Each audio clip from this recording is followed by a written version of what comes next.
Saturday night at Coors Field, what a performance by Jolie Chassin. 7 innings, only 74 pitches, 53 of them strikes, as he completely dominated the San Diego Padres.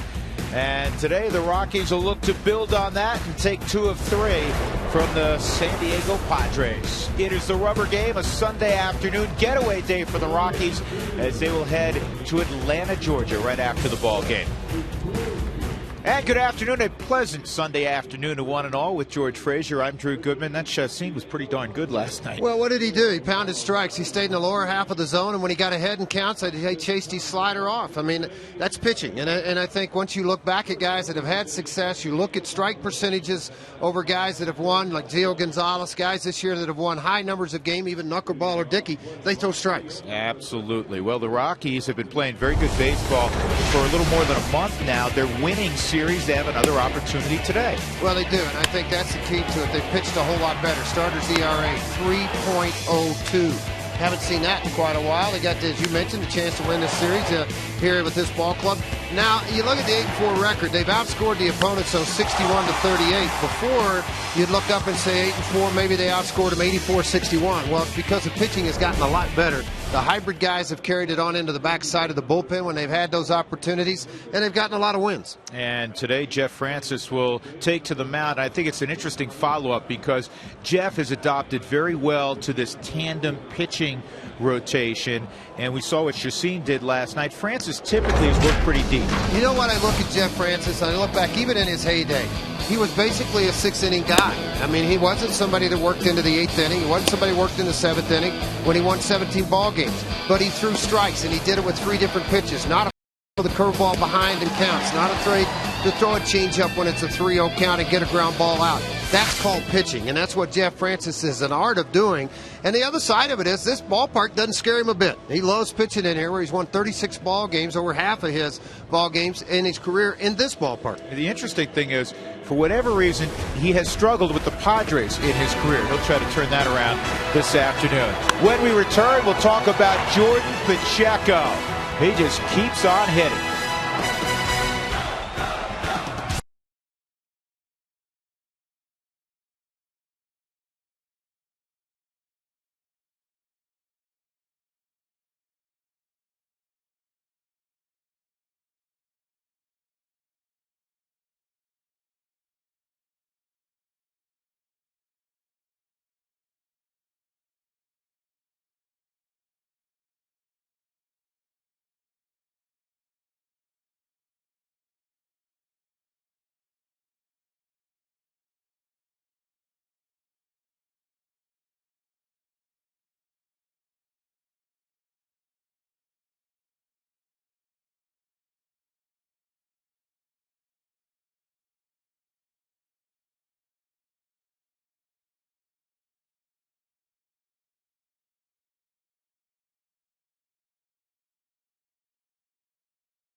One of the last opportunities to ride to the ballpark today. Rockies and Padres a few minutes away.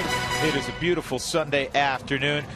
Jordan Pacheco's put together a beautiful rookie year. That average has been between 300 and 310 throughout the season.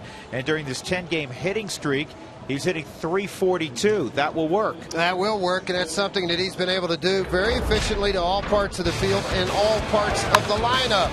I think that's been a key for him more than anything else, is where he has hit in the lineup. Today he's hitting fourth, he's hit second, he's hit eighth, he's hit fifth. But one thing he has done is just hit. He hit a home run the other night here in the ballpark against the Padres, so the long ball shows up a little bit. And, you know, there's been so much discussion about a lot of guys for National League Rookie of the Year. Will he get it? Probably not. I mean, a guy named Todd Frazier's having a pretty good year over in Cincinnati. Cozart's having a good year. But I think you have to put his name in that top 5 or 10 rookies in baseball. Well, Wade Miley's the guy to beat right now. And Miley, another guy. But Jordan Pacheco has been splendid this year. And as George mentioned today, another place in the lineup. He'll hit cleanup this afternoon. Rockies trying to take 2 of 3 from the Padres. Colorado, San Diego on a beautiful Sunday. Come on back to the ballpark with us.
Rockies baseball on Root Sports is brought to you by your neighborhood Toyota stores. Toyota, moving forward.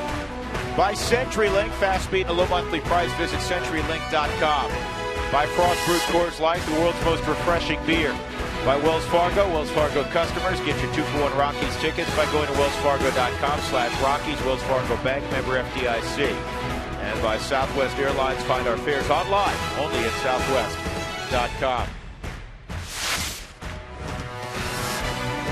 Rockies, Padres, the majestic mountains in the background, and that's a pretty good form tackle. See, Cargo was watching that Colorado State game yesterday, and he saw Unga play a little free safety, come up and support the run, and he's taking out Dinger.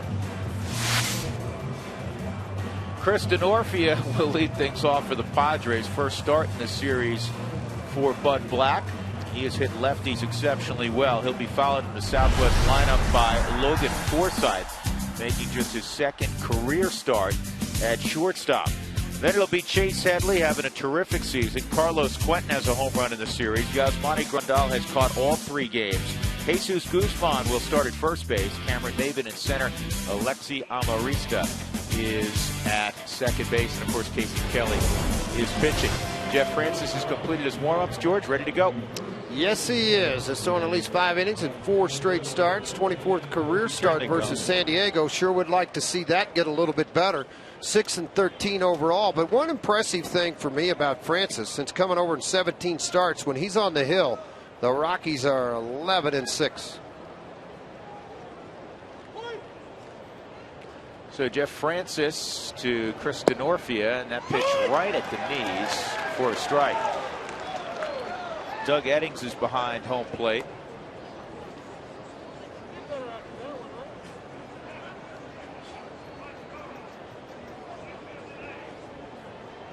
And the changeup, and Denorfia goes fishing. It's 0-2. And I'm sure that Phil Plantier, Alonzo Powell, stay on the back leg, expect the changeup, adjust to it. That time Denorfia fooled. It's one of those bits of guidance that a hitting coach will give. This is pulled foul. That works well in theory, but when you try to implement it, it is hard to stay back. It is very hard. Well, you see the ball and you want to react to it, but then all of a sudden a drop of velocity of 8 to 10 miles an hour throws you off.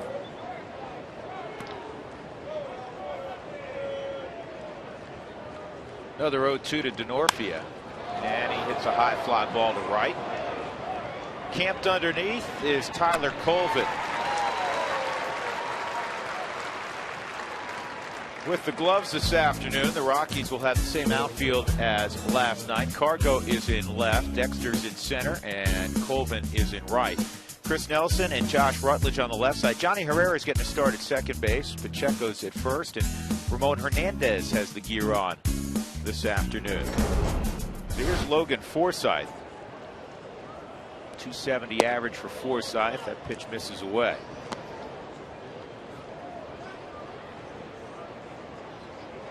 Padres, despite losing 9-1 last night, have still won 10 of their last 12 games.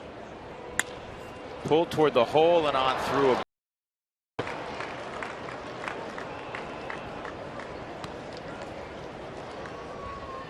So with one out, Chase Headley will come up.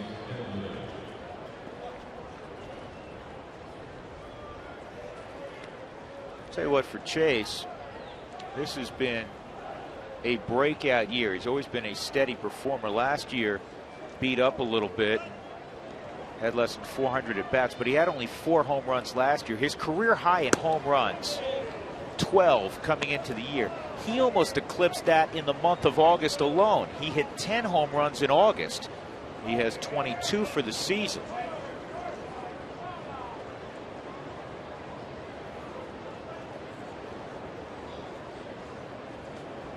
Forsythe takes off, and the hit and run was on.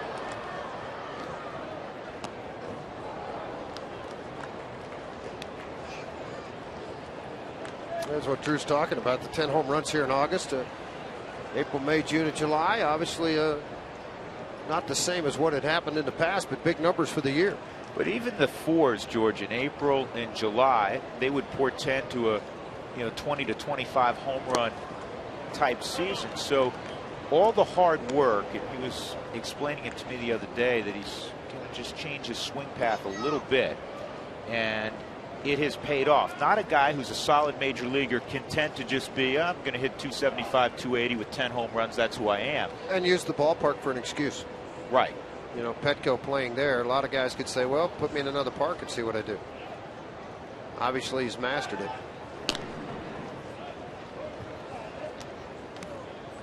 2-1 on Headley.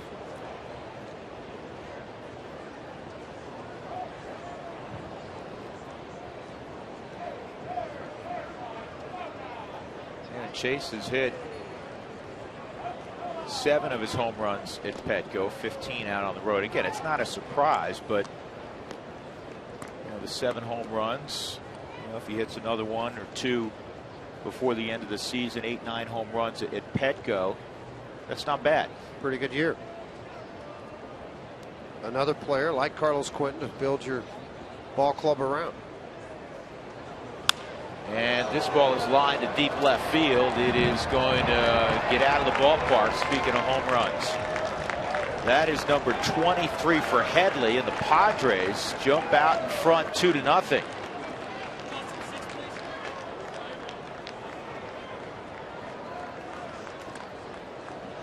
Just a line drive that stayed tall enough to get out. Yeah, hit on very hard right on the line. Wanted to see where they wanted this pitch. Out front, they wanted the ball down and away. And as you can see, right at the last second, this ball cut in and got a little bit too much of the plate from where Ramon wanted it. He wanted that ball on the outer corner with some sink and tail to it. Hadley looking at it, change up. So that ball, watch how the ball's going to all of a sudden make that cut to the inside. But I think give credit where credit's due. Hadley read that pitch very well. 2 runs in with 1 out. Carlos Quentin is at the plate. Phil Plantier talking to Chase Headley. I think we're going to be able to hear Mr. Eddings today. Yeah. Been a change in the umpire, not the rotation, but the group today. I'll tell you about after this pitch. This ball is well struck. Left center field. It's going to roll to the wall. Quentin's going to have a double, presumably.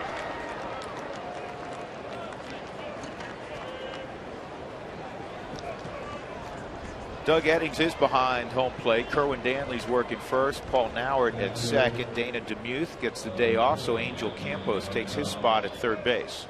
There's Angel. And you wonder a little bit at this time of the year, some of the veteran guys will take some time right here at the very end of the month of August. Yep, there's Angel. Kerwin was on the other side. Right. That they are maybe in preparations of being a chance to work the playoffs so their season gets extended beyond October. They obviously want them as fresh as possible. Yasmani Grandal takes a strike. Yeah, umpires have a rough life. They don't have a hometown to go back when they come off of road trips. They're on one the whole year. And another strike. Grandal's hit lefties well since coming to the big leagues. 324. Scuffling a little bit since returning from the disabled list. He's hitting 194.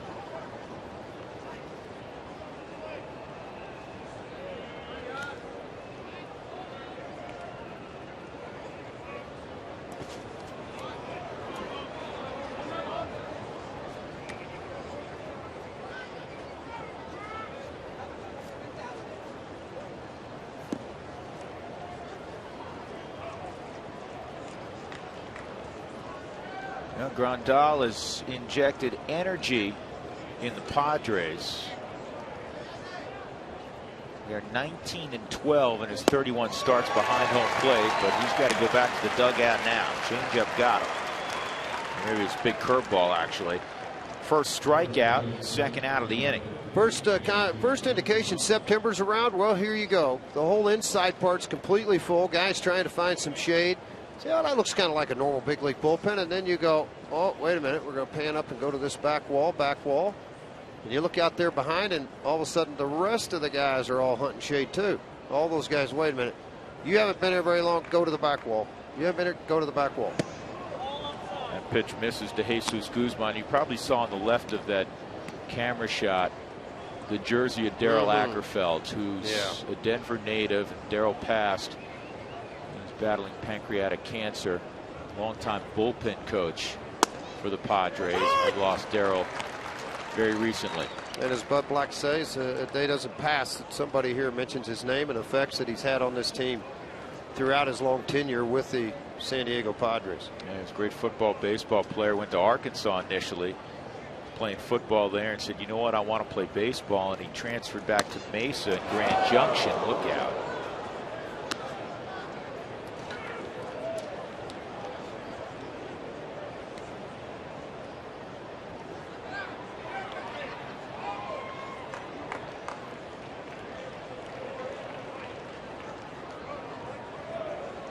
Guzman appeared last night. He was the final hitter to face Chacín. There was a little traffic, and Chacín struck him out on 3 pitches. Here's another amazing stat about last night's performance by Jolis. George, 35 pitches to get through the first 4 innings. That's amazing. You know, less than 9 pitches an inning. Balls. And that is even more amazing. He threw 31 out of 35 pitches in the zone. Yeah, well, again, when you do something like that, you get a lot of people to chase things and give people ground ball outs, get out of innings early. And it was a great night last night for Yolis Chassin and a great teaching experience for all these other young guys.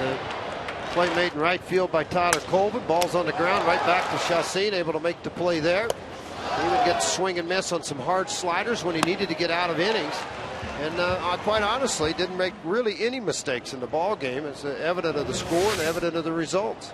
So now in 3 starts, it's returning from missing more than 3 months. He has an ERA of 1.5. The opposition is hitting just .212 against Yolis. He looks a whole lot, George, like the guy that was an all-star consideration a year ago in the first half. Well, he's not hurting. That's the biggest key. The arm doesn't hurt. He's not hunting for an arm slot to relieve pain off the shoulder, off the elbow. He's trying to get in a position to throw the ball and to where it doesn't hurt, and he's there. You and I talked to multiple scouts today. A couple told us that's the best they've ever seen Chassin. Bud Black said as much after the ball game yesterday. Said it was a very impressive performance. And that takes a lot for a visiting manager to make those comments, too. 2 balls, 2 strikes on Guzman, and he's gone. So in the inning, a couple of runs for the Padres, a single by Forsythe, the home run by Chase Edley. He's got 85 ribbies now.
Run home run by Chase Headley. Dexter Fowler will lead things off for the Rockies. He of the grand salami late last night, his first career slam. Here's the rest of the Southwest batting order for Jim Tracy.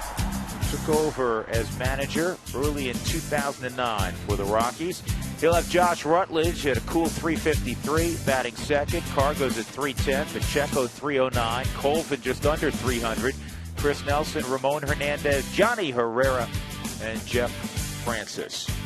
All to face 22-year-old Casey Kelly, one of the top prospects, not only for the Padres, one of the better prospects in the game, and he was sensational in his big league debut earlier this week. He was very sensational against the Atlanta Braves. He's had some problems this year with an elbow. Had to go on a disabled list after starting the year in AAA Tucson, where he'd made a couple of starts there. He pitched very well, 12 innings, 12 hits given up. He'd struck out 14. Then he was placed on the DL back in April. With that elbow problem, came back through rookie level, made some starts in San Antonio, and here he is. He was originally drafted late in the first round by the Boston Red Sox out of high school.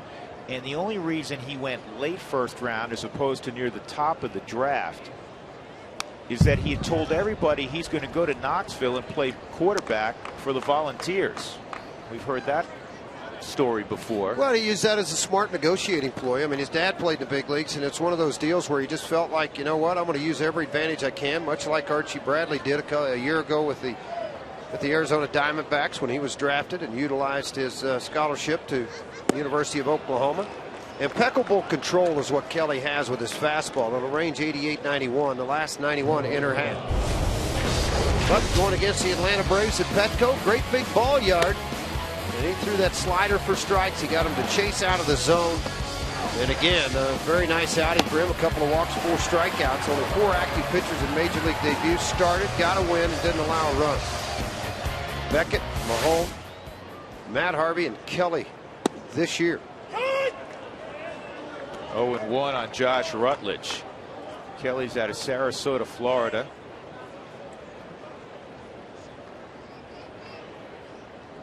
George mentioned his dad, Pat, who was a big league catcher.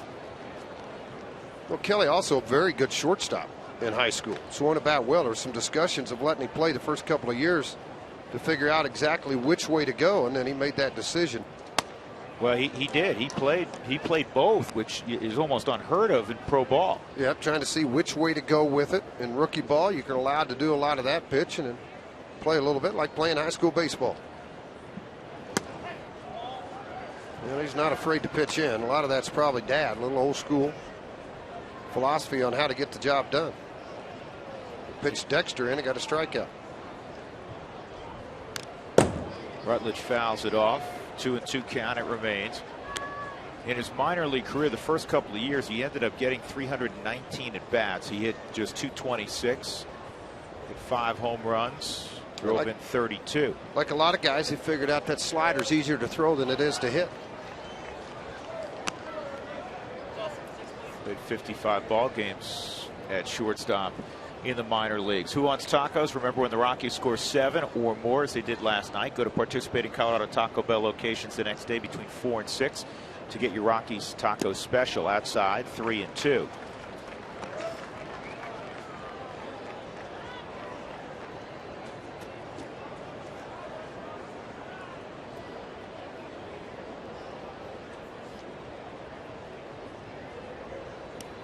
And he misses ball 4. So Rutledge will go to first. He missed that ball completely. Not sure how.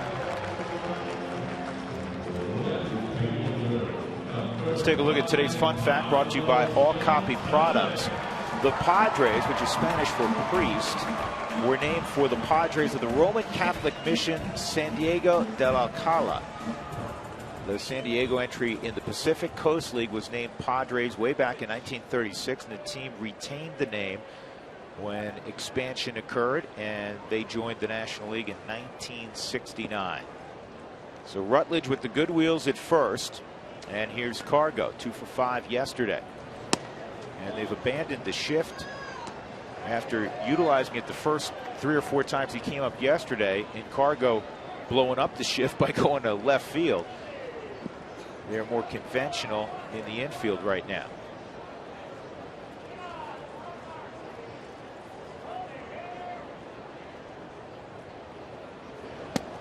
On the corner, a ball and a strike.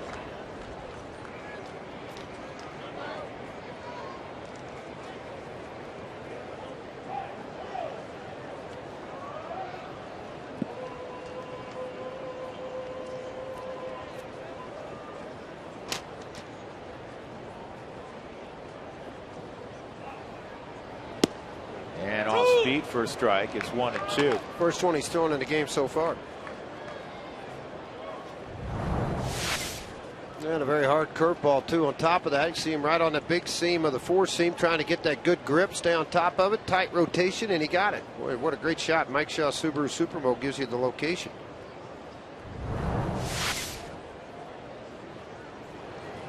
And a line drive caught by Headley. He's not going to get the double play. 2 outs. That'll bring up Pacheco.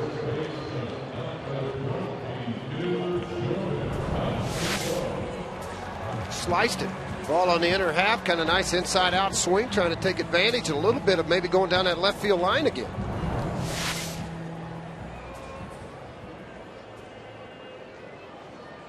A lot of times the first signs of a guy, George, as strange as this may sound, getting back in line with their swing is if they get jammed a little bit and are working the ball the other way. This ball's unloaded to the gap in right center field, and deep. Maben is going to track it down. That's the second time Pacheco has been robbed in either right or right center field in this series. Great catch.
Field. Rockies of the Padres. Jeff Francis on the hill. Ramon Hernandez is catching him today. I kind of just had a conversation with Jeff in the dugout the other day about Willie Rosario. He's caught him primarily, and I said, who was the best catcher that you ever threw to? And without hesitation, Drew and George, he said, Yorvik Torrealba. I said, why? He said, from framing pitches to just having a sixth sense to knowing batters to everything about it. He said, no, Willeen's got a gun. I'll give him that. But he said it was Torrealba through and through. So that's Jeff Francis's thoughts on catchers. Well, I think too, Mark, that when you get a guy that's a veteran guy and you're winning, you go with what they call and you trust them and you want to do stuff like that. With a young guy, sometimes you still have a little hesitation to it. Out at first base. Cameron Maben, you're going to run hard next time, I think. Way to stay with it. Big time stay with it, Josh Rutledge. A lot of times guys will give up on a ball like that. We saw him last night make a catch and jump throw and be able to throw him out, but this ball's going to hit off the heel of the glove, but Rutledge stayed right with it and right on top of it.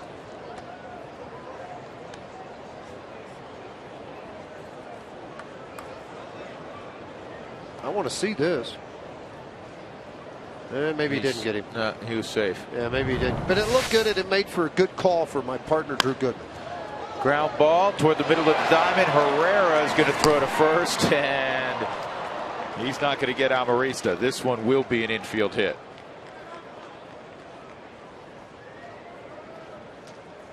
I want to see if Maben flew out of that box, too. I think he thought this ball shot out into the outfield. Yeah, he did, man. He busted it right out of the stripe there. You know, the one thing, though, I will say this about sprinters. You don't see them looking in the stands waving them off. Don't look at the play. Run straight ahead with your head straight ahead. The initial look, I don't mind because you want to see if it goes through. And this way, is he going to turn hard or is he going to run through the bag? But the second one was unnecessary.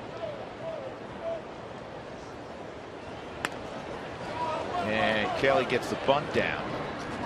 2 outs. Well, Amarista head first slide. I'm still not a big fan of the head first slide. I mean, you're only slowing yourself down to make that slide versus being able to run straight through the bag. Buddy beats it out with that head first slide.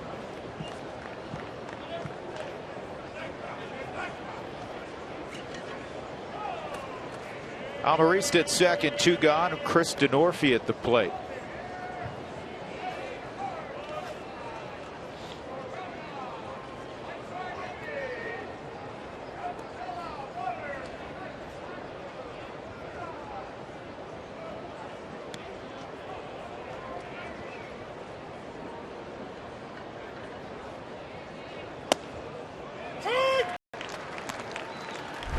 Today's Chevy's Dare to Compare. Chevy's full lineup of vehicles makes it the clear winner. The competition can't compare. Chevy made for Colorado. Chris Denorfi against the Rockies this year hitting .472. Only Matt Holliday better. Always been a fan of Denorfi. You see Gerardo Parra and also Brandon Phillips on that list. It's a guy that plays the game with passion. He plays really hard. He's got versatility, can play all the outfield positions. In right field today. He could play center field also.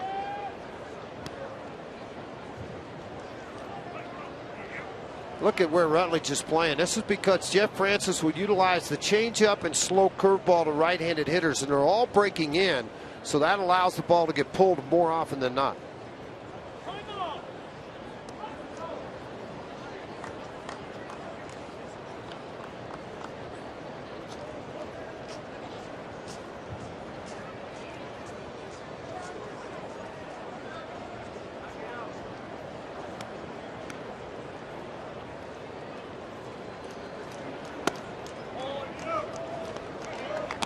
Three and one. Jeff's coming off a tremendous performance. 5 shutout innings, 5 dominant innings against the Dodgers. He allowed 3 hits. He just walked 1. He struck out 6. He not only outdueled, but stole the headlines from Josh Beckett, who is making his Dodger debut. And it's a bouncing ball to Rutledge. He gets behind the throw. Pick up at first again by Pacheco. If they're not in a pole position defensively, Rutledge doesn't make a play on that baseball. That's a base hit and a run scored. We'll go to the bottom of the second inning. The Padres leading 2-0 on a first inning Chase Headley home run.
In the first pitch of the bottom half of inning number 2, misses ball 1 from Casey Kelly.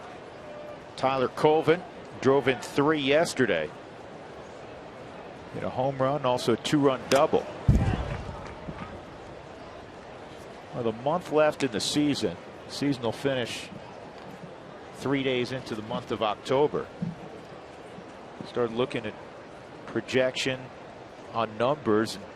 Colvin with a decent month, George, is going to hit somewhere close to 20 home runs and drive in more than 70. I think he's already exceeded all expectations for this year based upon the results he had a year ago in Chicago. Different voice, different park, man, great results.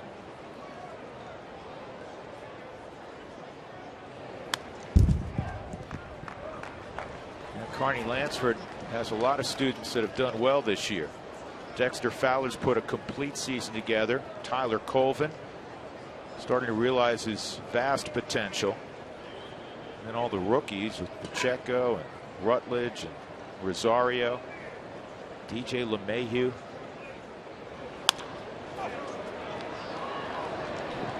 Kelly gets over and takes the feed from Guzman, 1 out. Take a look at the road ahead, powered by your Colorado Hyundai dealers. Step up to the plate, get more miles per gallon with the hottest car line in America, Hyundai. Rockies are off to Atlanta tomorrow. Being a holiday, it's a morning start, 10:30. We're on the air from Turner Field on Root Sports. Tuesday, 4:30 in the afternoon, the pregame show on Root Sports. Wednesday, the same deal. They'll play Thursday also, non-televised game in Atlanta, and then the Rockies will head to Philadelphia. This season, save responsibly when you shop at your Colorado Hyundai dealers. Check it out at coloradohyundai.com. Chris Nelson takes ball 1. Even Nelly, George, 275 average, 6 home runs. He's driven in 36. Well, again, you get pretty pull happy at times, and his last 3 balls hit hard right field. Balls away from him. It's the reaction to a ball on the inner half to adjust to that and adjust away. He's done a good job of limiting his strike zone. Good footwork by Logan Forsythe. Again, making just his 2nd career start at shortstop. 5th time he has made an appearance at shortstop in the big leagues. Toyota Talk in the 6th inning. Text Toyota followed by space. Your comments, questions to 720-720. And an opportunity to win a 1-year family zoo membership. 2 outs, nothing cooking as Ramon Hernandez will take his turn.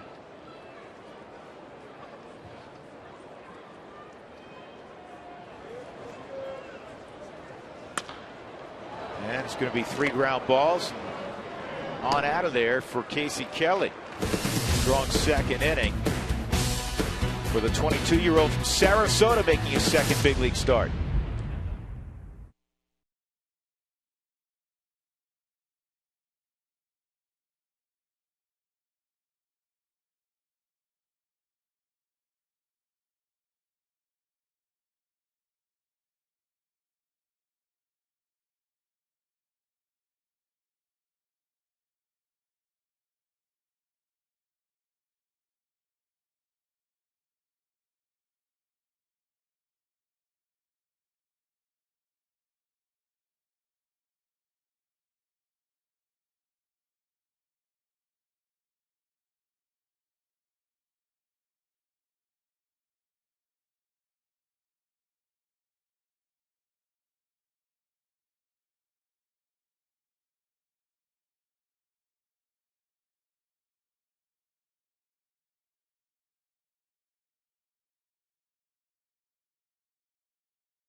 Chase Headley, and the Padres having that 2-0 lead as we begin the third inning. Drew Goodman, George Frazier, Mark Stout.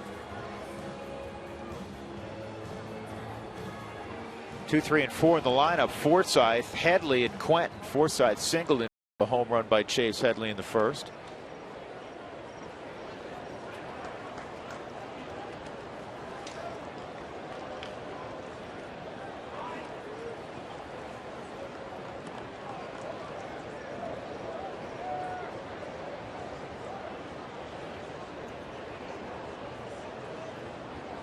Big curveball for a strike.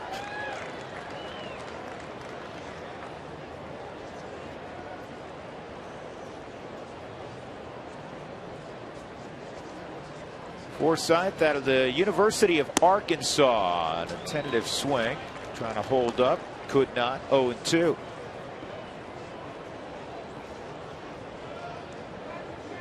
Arkansas with AstroTurf on their infield. Forsythe did play shortstop there along with second base. Was, you know, even though you're not totally familiar with the position, he did play it a little bit in college, and he did play it on AstroTurf, though. Not too many bad hops there.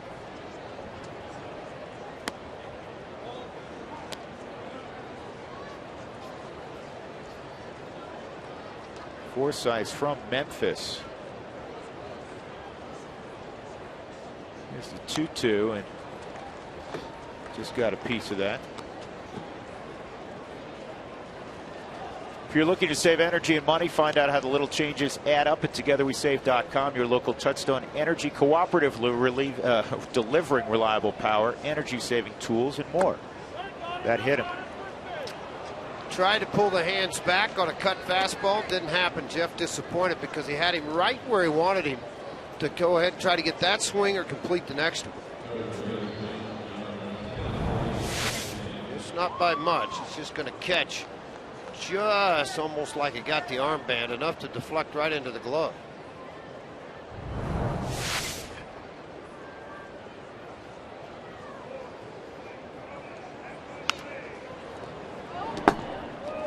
Headley fouls this off.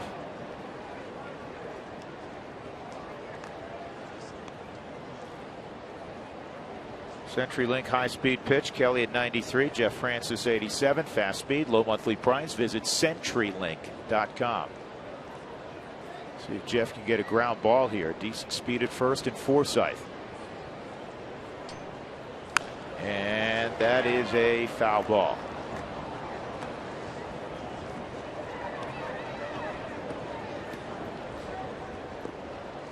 Well, the home run he hit was a line drive too, just barely over the fence in left field. Got a ball on that inner half, a changeup that Headley just set on and drove it. And again, thought it was going to come off of that wall. Cargo did. They'd have a play on Forsythe, but instead there was no play.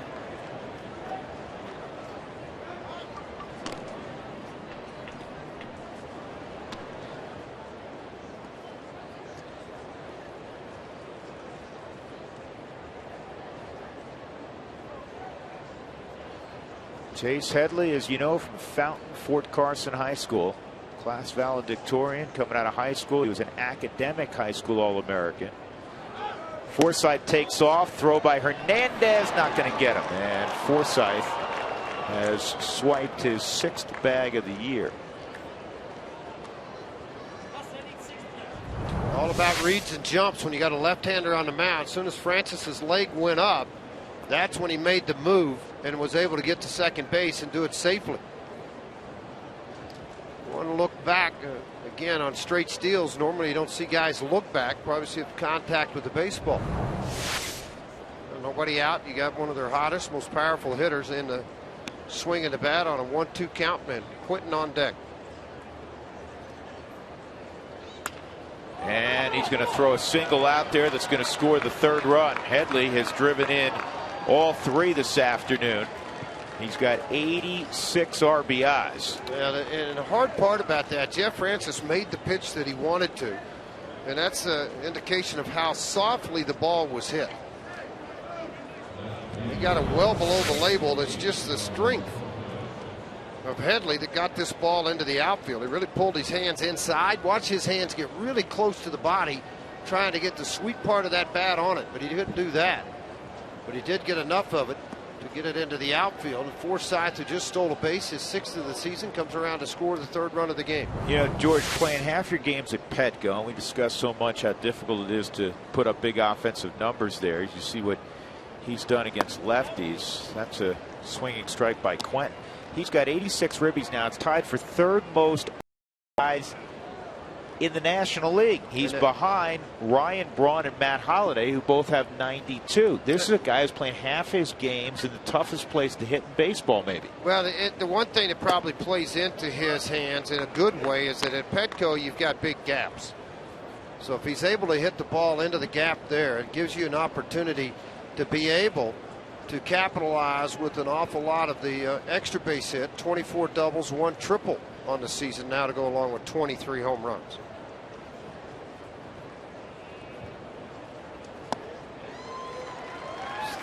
One and 2 on Carlos Quentin.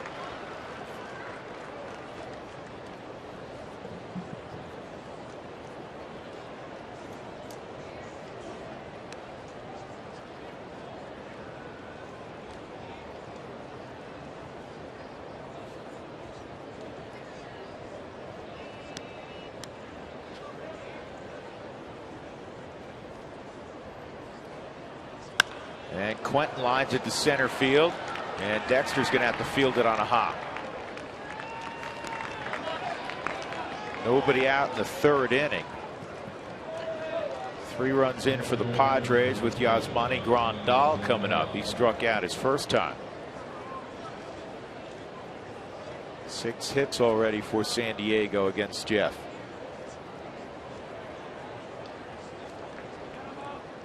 Three ground ball outs in the game for Jeff Francis. A couple of strikeouts. Looking for one of those ground ball outs now. Turn it into a double play.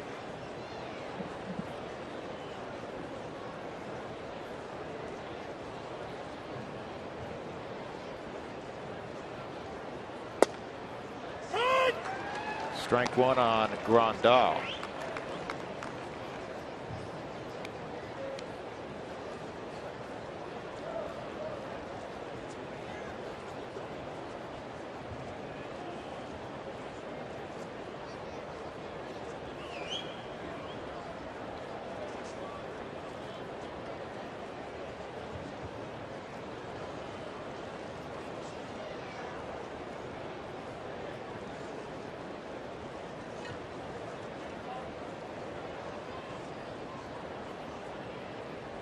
Jeff needs one on the ground here in a big way.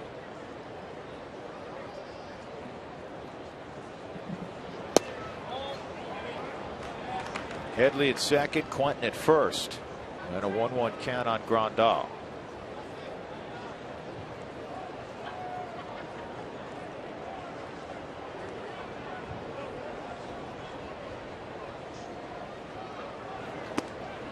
And based on their improvement, George, after the horrendous start for San Diego, and then you look at the Grandals. Alonso gives him a good bat at first base, especially against right-handed pitching. Headley's vast improvement. Quentin signing on for the long term with his hometown team. Well, Houston Street. Houston Street in the 9th inning. He's sticking around for a couple of years. That's foul. And then, of course, the pitching, which, you know, Casey Kelly's going to be there next year for a full season. And you say, you know, look, when you assess the NL West in 2013, the Padres are no longer an afterthought. No, they're not. I mean, you go back to just it wasn't long ago that they were right in the middle of the hunt, too. And that's the other side of it you got to remember. Tim Stauffer, strained elbow, another guy that had put up pretty good numbers. Micah Owings, another one with a strained right elbow. Corey Lupke. I mean, they've had their injuries to pitchers. Double play ball here. Headley to third, and the Rockies get 2 outs.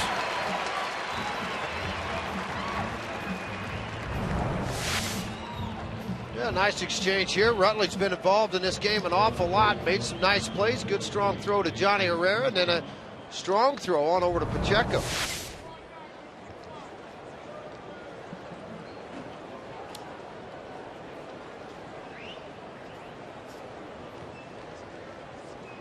Jesus Guzman. You talk about high stress pitches. Right here, this at bat, this sequence, Francis to Guzman, falls in that category because Jeff realized already 3 runs on the board, just the 3rd inning. Kelly's throwing the ball well.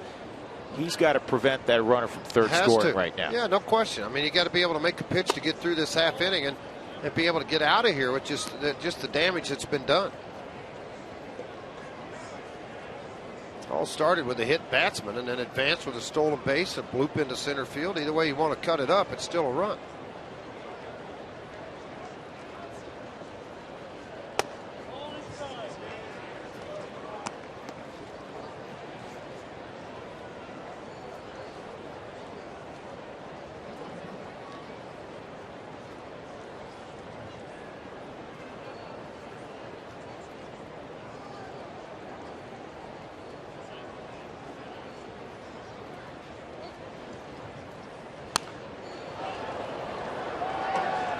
Two balls, 2 strikes.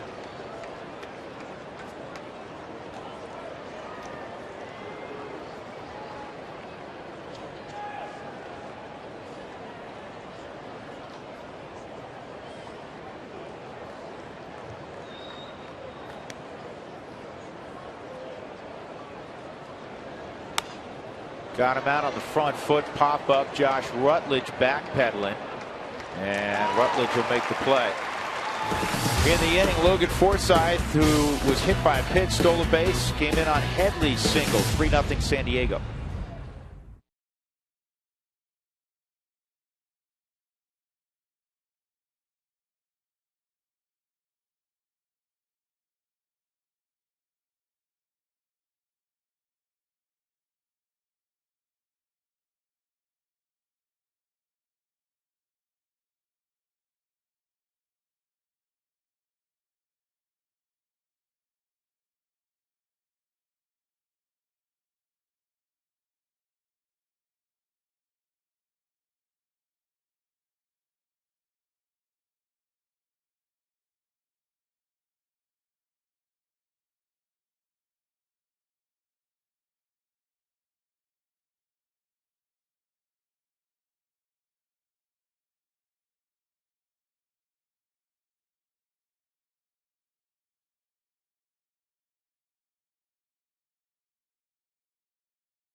Sunday afternoon, going bottom 3. Johnny Herrera set to lead off this half inning for the Rockies. Johnny Herrera and the second baseman of the Padres, Alexi Amarista, they're buds. They're from Venezuela, played on a winter team together down there.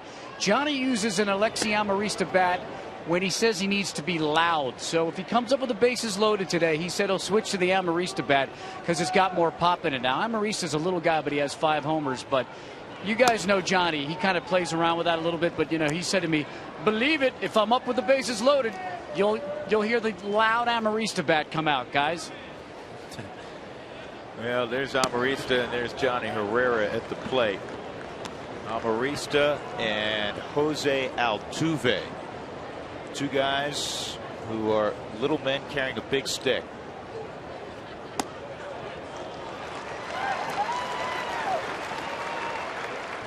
Johnny walks on 4 pitches. Second walk, second base runner allowed by Kelly. Rockies do not have a hit yet. Not anywhere close with any of the pitches either. Jeff Francis will try to advance Johnny. Grandal just pointed out at shortstop to tell Forsythe, keep your eye on me. If it's a short bunt out in front, fair territory, I'll be coming to you first.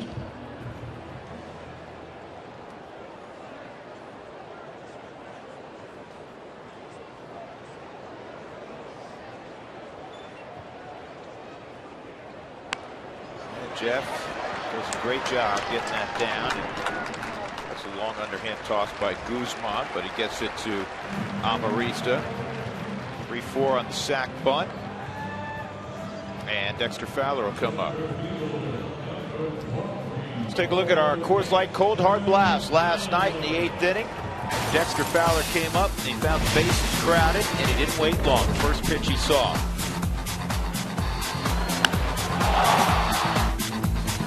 Got it off.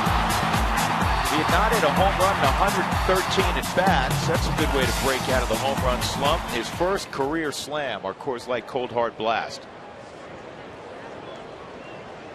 And this is lobbed into shallow center field. It's going to drop. Good read by Johnny Herrera. And the Rockies get their first run. Always take a peek around when you're on base. Know where the outfielders are situated.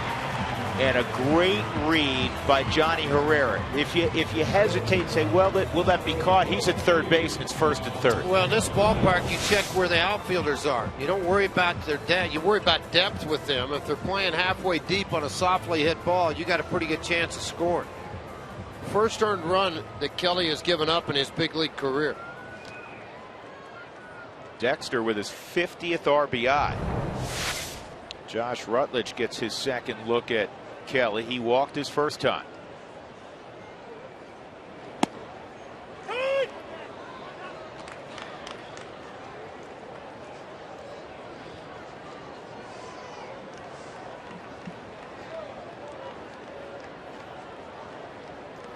Rutledge hitting .368 against righties.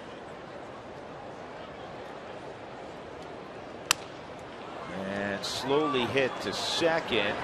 High throw and a break for Amarista in that it hits the fencing in front of the Rockies dugout. Otherwise, Rutledge is at second base. Good job by Dexter, George, getting into Amarista. And Kelly looked like he thought about fielding the baseball. That doesn't do it. He's hit very slowly. With that kind of speed at first base with Dexter Fowler, you know there's a pretty good chance you're going to get into him. He slid after receiving the baseball, but he heard the footsteps. And that's what created a little bit of this. Dexter at 6'5", going into first base area. There you see once again Dexter going in. It wasn't so much that he got into him after the throw had left the hand, but it was the approach that created the high throw. It's a long body coming at you. Here's Cargo. Huge opening up the middle. Amarista's in short right field, swung way over on the pull side, and this ball's driven to left center field to deep. Maven on the move, and it is going to short hop the wall, and that's a good break for the Padres. It's a ground rule double. Rutledge would have scored easily. He was already around third.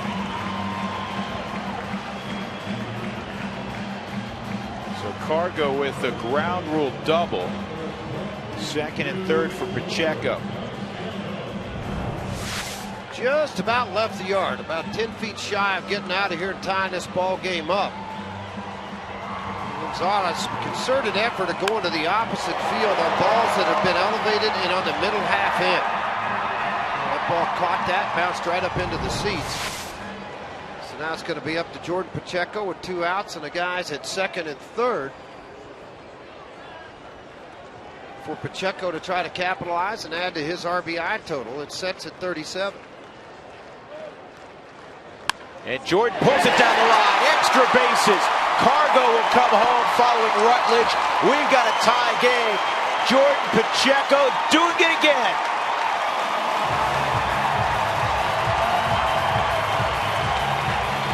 Two-run double for the former Lobo.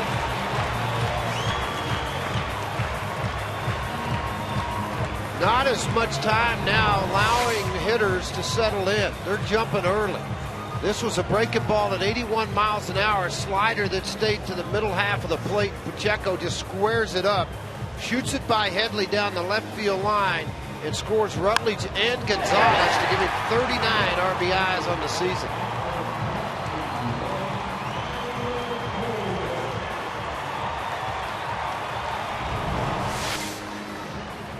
You may recall his first at bat, George. He hit the ball about 400 feet to right center field. Maben made a great catch on him. Yeah, he hadn't missed anything yet so far. Maben with that long catch into right center field. That ended an inning. Back in the first. Now he comes up with that ground ball double down the left field line. He continues to hit in all situations, particularly when there's traffic out there. Colvin fouls one off.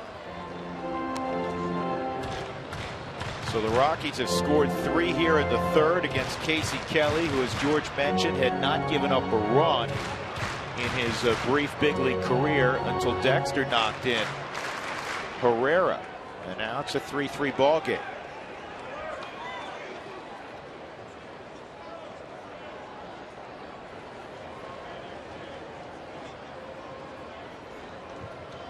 High fly ball, deep right field. Take a good look. You won't see it for long. 2-run bomb, Tyler Colvin.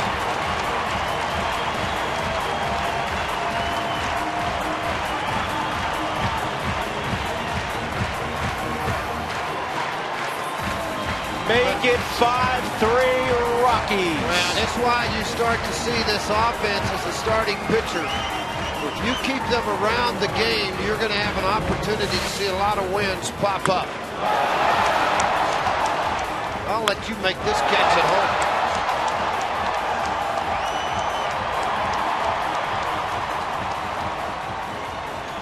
home. 17 home runs, 63 driven in for Colvin.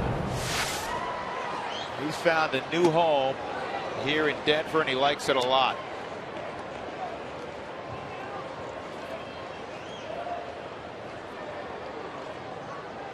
Nelson bounced to short his first time. That's inside, 1-1. Tyler now with a 7-game hitting streak. He's got 3 home runs and 11 ribbies during the run. Well, George, this was a welcome to the big leagues, welcome to Coors Field inning for Casey Kelly. No question. Breezed through the first couple of innings, no problem whatsoever. And then all of a sudden now a couple of balls elevated, a couple of balls hit softly. But yet the big fly comes back to haunt him.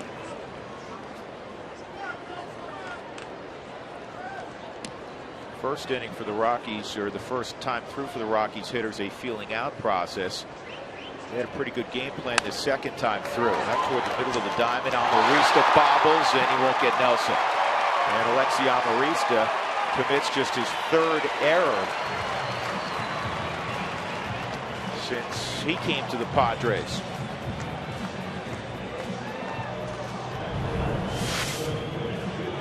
Well, everything's done fundamentally sound. Got over in front of the baseball and just didn't hang on to it. Pops away from him. Good hustle by Nelly, because that way it allowed him to be safe. A lot of times guys see a ball hit second base like that, they'll pull up about 3/4 of the way. Instead, Nelly at first with an error on Amarista, but still more opportunity to add on.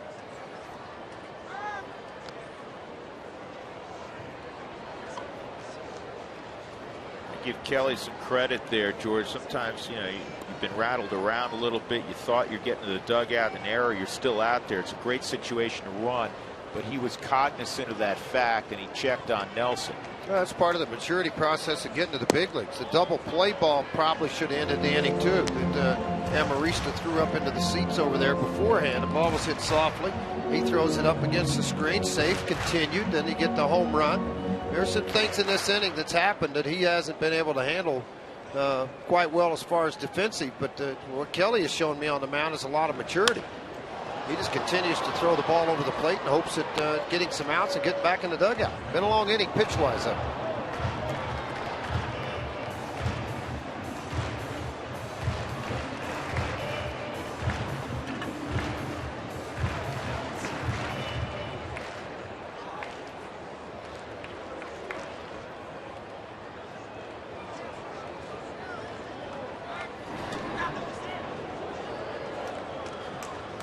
Jesus Guzman trying to influence Kerwin Danley. Made the tag, kind of jumped like time to head off the field. 1-1 on Ramon Hernandez. Injury-plagued year for Ramon. His first year in a Rockies uniform. Signed a 2-year deal. Former Padre.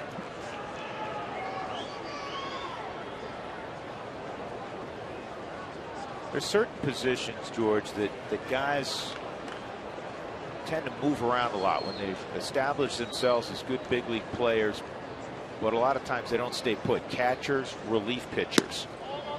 Well, I think with relief pitching, it kind of goes in cycles. You know, particularly setup men, guys that are in those innings 5 through 8. You know, they'll have 2 or 3 good years and a down year. That's how the Rockies got Betancourt. He'd had a down year in Cleveland. They looked to move him. Dan O'Dowd remembered what he had seen in Cleveland with this guy and had scouted him very well, and they made a move on him. Well, he's been pretty good since getting here. Oh, man, is this ever blasted. Ramon Hernandez, 20 rows deep in left center field. It's a 7 spot here in the 3rd. Ramon hasn't gotten into one like that in a while. That has to feel awfully good. We got tacos already here in the 3rd inning.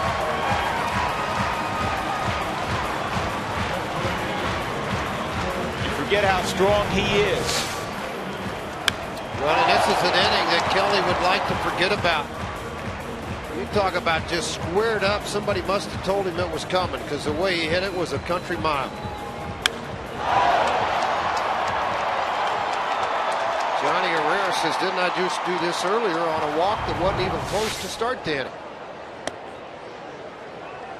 Nobody, or no action, I should say, down in their bullpen. How about this, Frage? Because of the injury to Ramon, he got off to a nice start. He hit some home runs in April. He had 4 in April. That's the first time he's jogged around the bases since April the 27th. Yeah, been a while for a guy that's got a lot of power, too. You know, he had that hand injury, kept him out for a long period. And now 3 straight balls to Johnny Herrera. Johnny walked leading off the inning. Set the stage for this 7-run uprising. Well, at some point, Bud Black's got to be careful with this young guy and watch how far he lets him go deep. They're now starting to get some action down in their bullpen. You guys are jogging to spots out in that bullpen. And this one could drop. It will, and it gets past the right fielder DeNorfia. Johnny to second.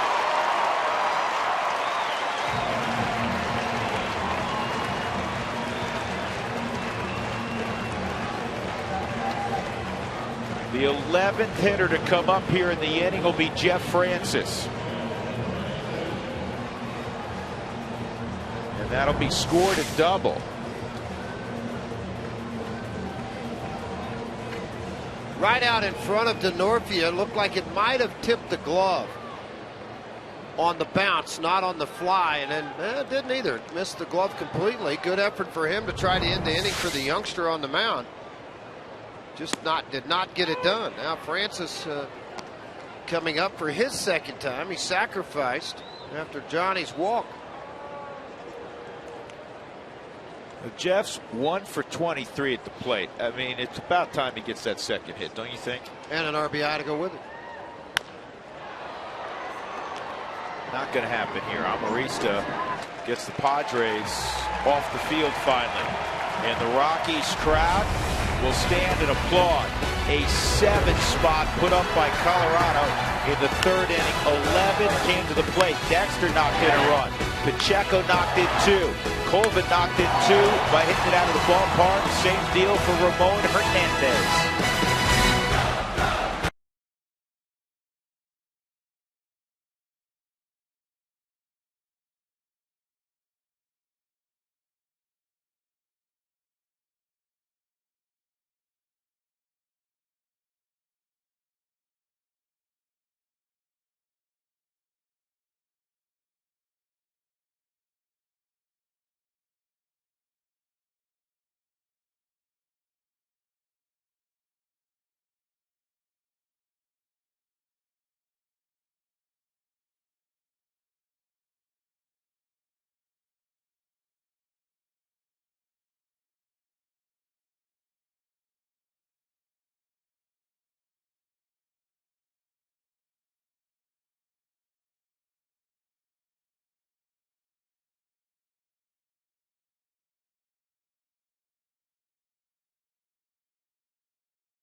Back at Coors Field, the Rockies down 3-0 when the bottom of the third commenced.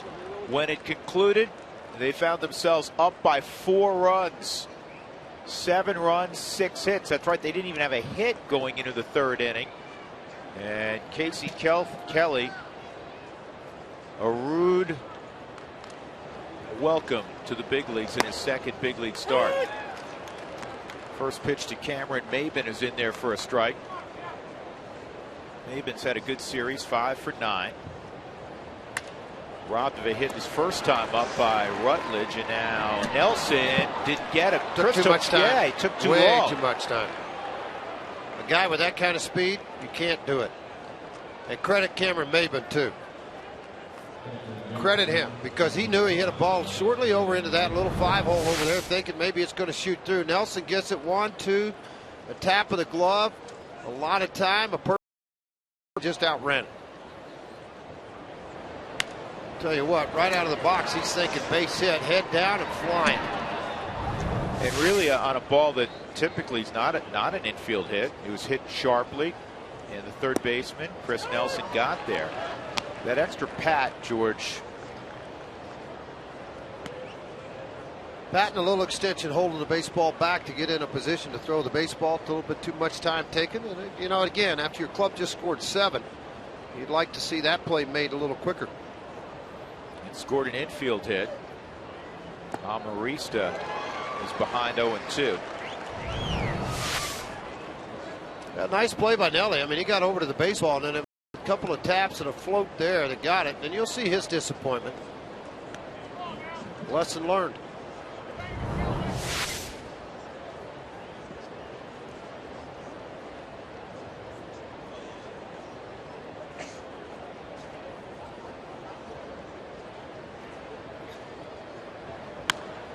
Maben's going to throw a hit out to left field. Excuse me, Amarista with Maben trying to move up. They got a chance at him, and now everybody moves up as cargo after he picked it up, dropped the baseball. And just what you didn't want to see happen. A hit that shouldn't have been, and now another hit and an error, second and third, nobody out. Just the 4th error on Gonzalez in left field this year on an 0-2 count. Didn't get too much of the plate. The ball's running away from him. Amarista does a nice job trying to slice it instead of trying to pull the baseball. And then when Cargo got over onto the baseball, he thought he had it in the glove. It popped out as he looked up to see if Cameron Maben was going to advance. Well, the bobble allowed him to advance. Kelly's at the plate. And keep in mind, for a couple of years, as we discussed, this kid was playing shortstop in addition to pitching. It was one of the ways that Boston was able to sign him away from going to the University of Tennessee to play football and baseball. They also had to give him $3 million. They said, we'll let you play shortstop also. After a couple of years, that idea got bagged. He was the minor league pitcher of the year his final season in the Boston chain, and then ended up going to San Diego in the Adrian Gonzalez deal.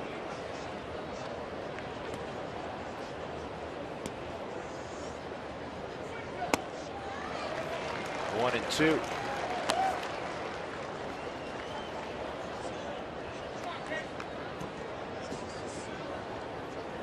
He showed some pop. Didn't hit for average early in his minor league career.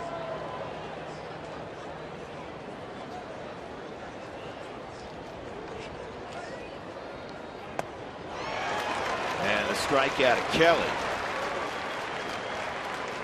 One out, third strikeout for Francis. It'll bring up Chris Denorfia.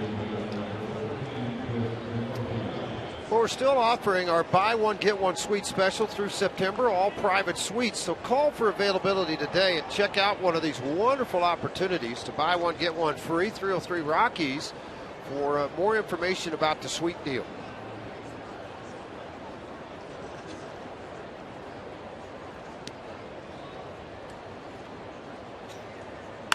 And Denorfia lines it to left for a base hit. Cargo up with a baseball. Amarista will get a stop sign. And moving up on the throw is Denorfia. That's good running by Denorfia. As soon as he saw it clear Chris Nelson, he kept on running. Well, and I'll tell you one other thing, too, is Amarista read it well off of the bat. He was flying. Cameron Maben went back to tag. That may have prevented any more movement out of Amarista. Not sure he would have tried to score, but he was off on the swing. Now you're working right back into the heart of this lineup, just giving you fits. It may just be one of those Coors Field games. Ottavino has started to throw in the Rockies bullpen.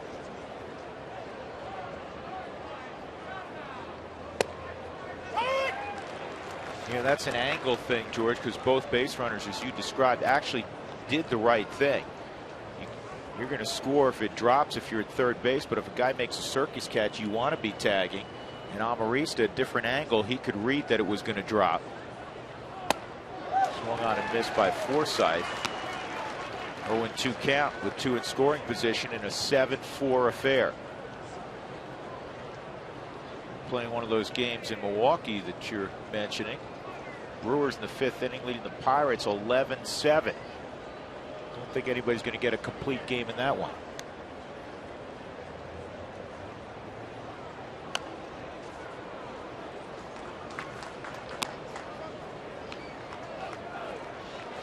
Here's the National League Central. This is the widest margin a division leader has in baseball. The Reds 8.5 up on the Cardinals, and then the Pirates, who've had such a good year, they're battling to try to get into the postseason in all likelihood via the wild card. That are showing a lot of the same signs they showed a year ago. That is the Pittsburgh Pirates, when they played well up to the break and after the break faltered.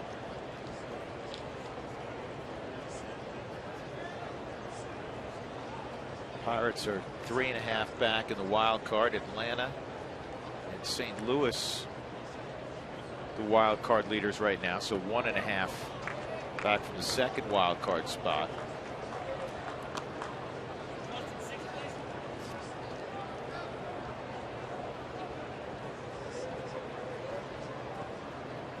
Dodgers tied with the Pirates in terms of winning percentage. I still believe, it's going to be exciting, George. You come down to that final few days of the season. Swung on and missed. Forsythe is gone. 2 outs. Come down to the final couple days of the season. There's going to be a much greater likelihood that we'll see what we saw, the excitement of last year's final day when the Rockies had to play these Padres in a game 163. Well, you're going to have with the extra playoff too. Yeah, that's what I mean. A bunch of stuff's going to jump in there right at the last day. Last year it was Atlanta faltering, it was Boston faltering, Tampa jumping in. I mean, it's going to be a fun. That last week's going to be a lot of fun, and the Rockies will play Arizona, who's kind of still there in that wild card area. So that'll be an interesting series in Arizona. Going to where the Atlanta Braves have struggled of late. They leave tonight to play Atlanta for 4. 0-1 on Headley with 2 in scoring position. The cutter's in. And just again, there's a greater chance that you will see play-in games because of the extra wild card. 2 teams finish in a dead heat. It's good for the game. Good pitch. Here's the rest of the year for the Rockies. They're going to be on the road quite a bit. In fact, 14 of their next 17 are away from Coors Field. There's only 10 home games left for the Rockies. Of course, late you get back inside your division. Rockies will be in Atlanta, as George mentioned, for 4, and Philly for 3 this week. 1-2, and Headley fouls it back. Headley has driven in 3 of the 4 today for the Padres. Rockies up 7-4 despite being out hit 9-6. And this will almost definitely be a 4-inning outing for Francis. Next pitch will be number 77.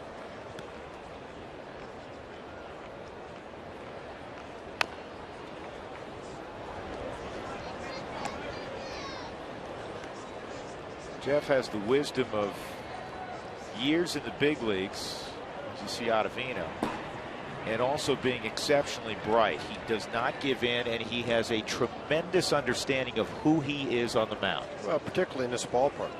I think that's one of the big things. It's this ballpark that makes him as good as he is. This is a guy that's been the best bat in the Padre lineup. He's had a breakout year. He had a good day today. And he's had a good day today, and he's got 2 in scoring position. You give up a hit here, it's a 1-run game. Good speed at second and Denorfia. Amarista's at third. Here's the 2-2. Tough guy at the plate, not only by production, but he's got a great eye. He walks a lot. Colorado-born home run leaders all time. Johnny Frederick in the 20s, early 30s is number 1. Chase Headley is at 59. He's third on that list. John Stearns, the former Mets catcher, 5th. And a base hit left center. It's going to be a 1-run game. Chase Headley is driven in 5. And now with Carlos Quentin coming up, Jim Tracy's going to have to take the baseball from Jeff Francis. A 5 RBI day, and it's only the 4th inning for Headley. 88 RBIs for Chase. This guy's a different offensive player. He's always been solid. He's moved up a rung or 2 on the ladder now offensively. So Jeff Francis gone after 3 2/3. With the score 7-6, Adam Ottavino will come on.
Week brought to you by the region's Touchstone Energy Cooperatives, your local consumer-owned electric cooperative delivering reliable power, energy-saving tools, and more. Visit togetherwesave.com. Matt Belisle on the 27th against the Dodgers.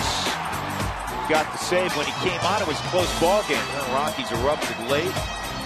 Ended up winning going away. But Matt Belisle getting the save the other day.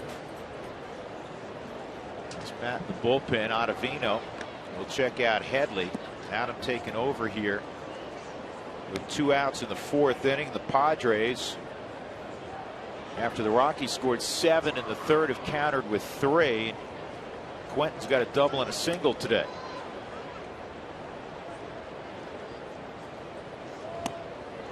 Headley at first base with the 5 RBIs. He matches a career high. It's the 3rd time in his career Chase has driven in 5 in a game, and he did it just a few weeks ago. August the 10th, he drove in 5.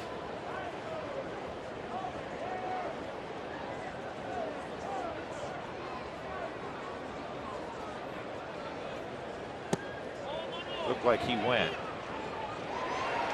See, Kerwin Danley saw it. 0-2.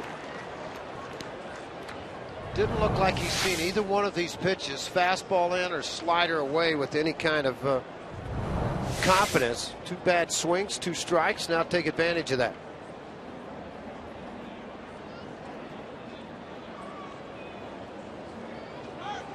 Oh, 2 pitch, and there goes Headley, and he's going to swipe the bag as the ball had a little 2-seam action on it.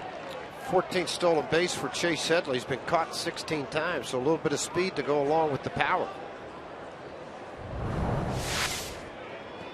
You know what he has, George? He's got Tulowitzki speed. He has Matt Holliday speed, in that he's a real good situational base stealer. He's not a burner. He steals 10 to 15 bases a year. Sometimes get lucky and get 20.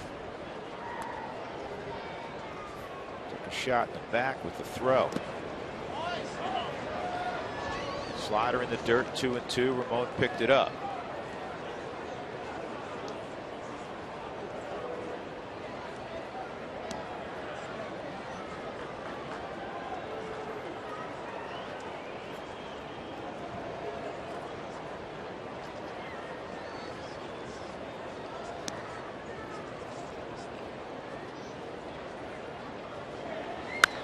And Quentin fouls this ball off down the right field line. Toyota Talk will come your way in the 6th inning. Text Toyota to 720-720. Fire your questions away.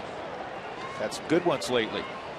Also be entered to win a 1-year family membership to the Denver Zoo. You can check out the new Toyota Elephant Passage exhibit there as well.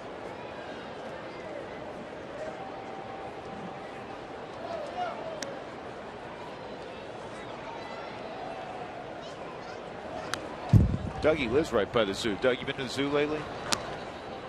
Been working too much, huh? Every day when he gets out of bed, he's at the zoo. No, Lindsay's at the zoo every day she gets out of bed, because she looks to her left and she sees Doug. You got it wrong.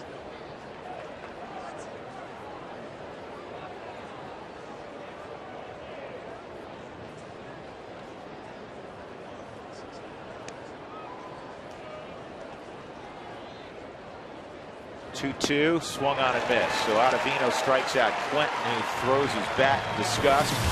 But the Padres right back in this ball game, a 3-run 4th inning. Headley in the middle of it again.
bottom of the 4th inning.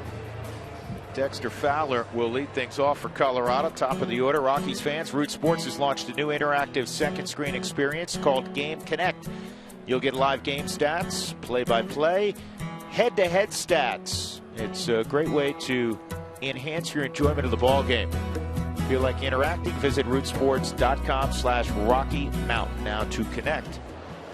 Dexter, an RBI single his last time up. Casey Kelly starting the 4th inning after spending about a half hour on the field in the 3rd inning. But it's a 7-6 ball game. That's why it's always good, George, to have last licks. That's right. When you're at that home ballpark, kind of fun to be able to do that. Get some swings. The roster's been expanded a little bit. Got an extra guy on the bench in Giambi now.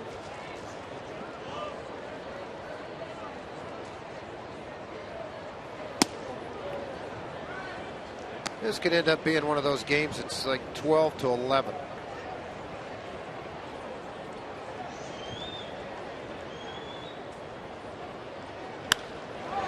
Ball's in the air to left field. Quentin will have it.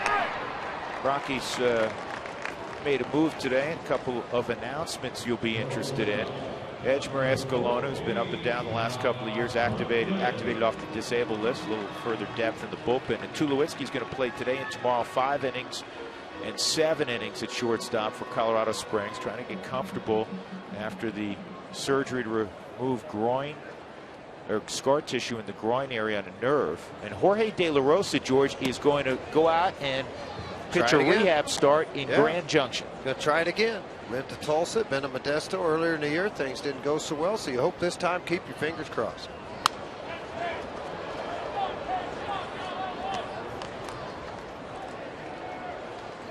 Rutledge 0 for 1 and a walk.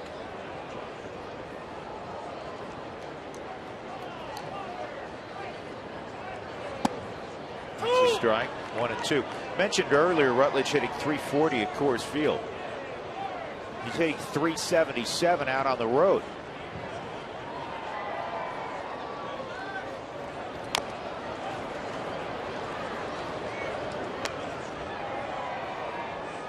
Got to move that. So you know what? It missed where the protective plastic was, so now he's going to have to move it around a little bit.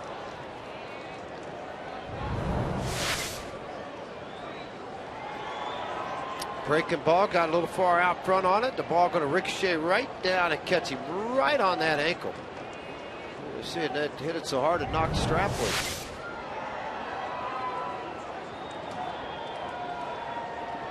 One, 2. And Kelly strikes out Rutledge. Second strikeout for Casey Kelly.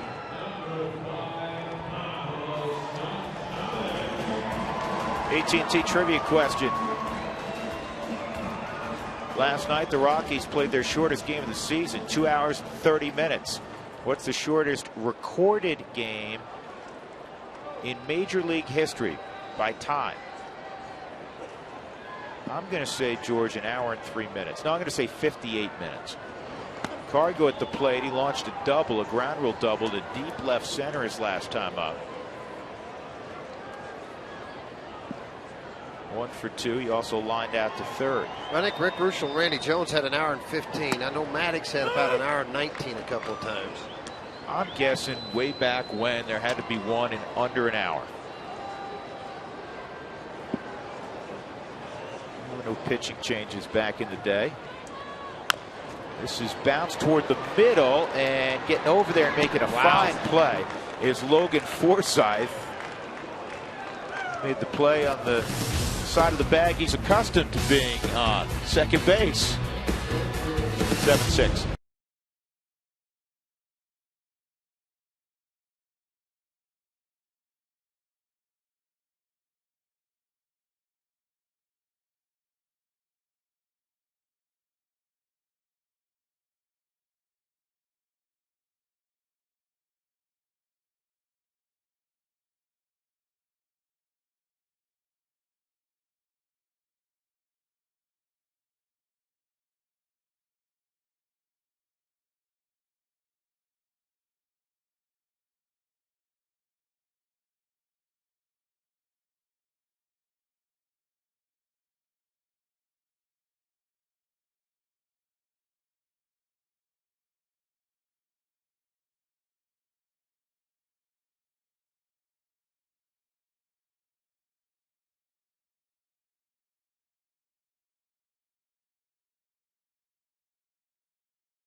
Sports is brought to you by the Ford Super Duty. Built stronger, built better, built Ford tough. Ford Super Duty. By AT&T, the nation's largest 4G network. AT&T, rethink possible. And by Comcast, advertise your business locally on the networks people watch. We can help grow your business. Go to ComcastSpotlight.com for details. Most pleasant day in the great state of Colorado. We're downtown. The Rockies 7, the Padres 6. We go to the 5th inning. Yasmani Grandal against Adam Ottavino on the ground to short. Rutledge inspects the baseball, throws to first, 1 out.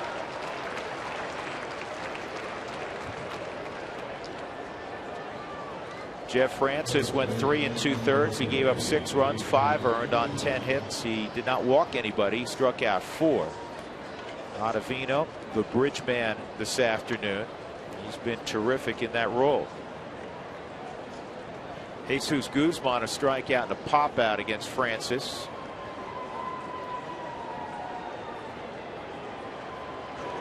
Ottavino's fastball at 94 misses ball 1. Wells Fargo customers, get your 2-for-1 Rockies tickets. Do it today by going to wellsfargo.com/Rockies. Wells Fargo Bank, member FDIC.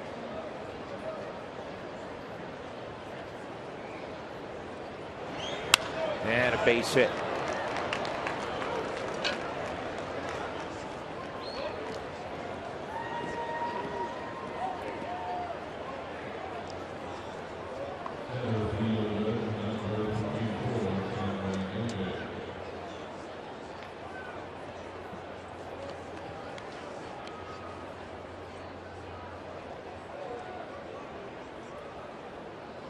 Cameron Maben,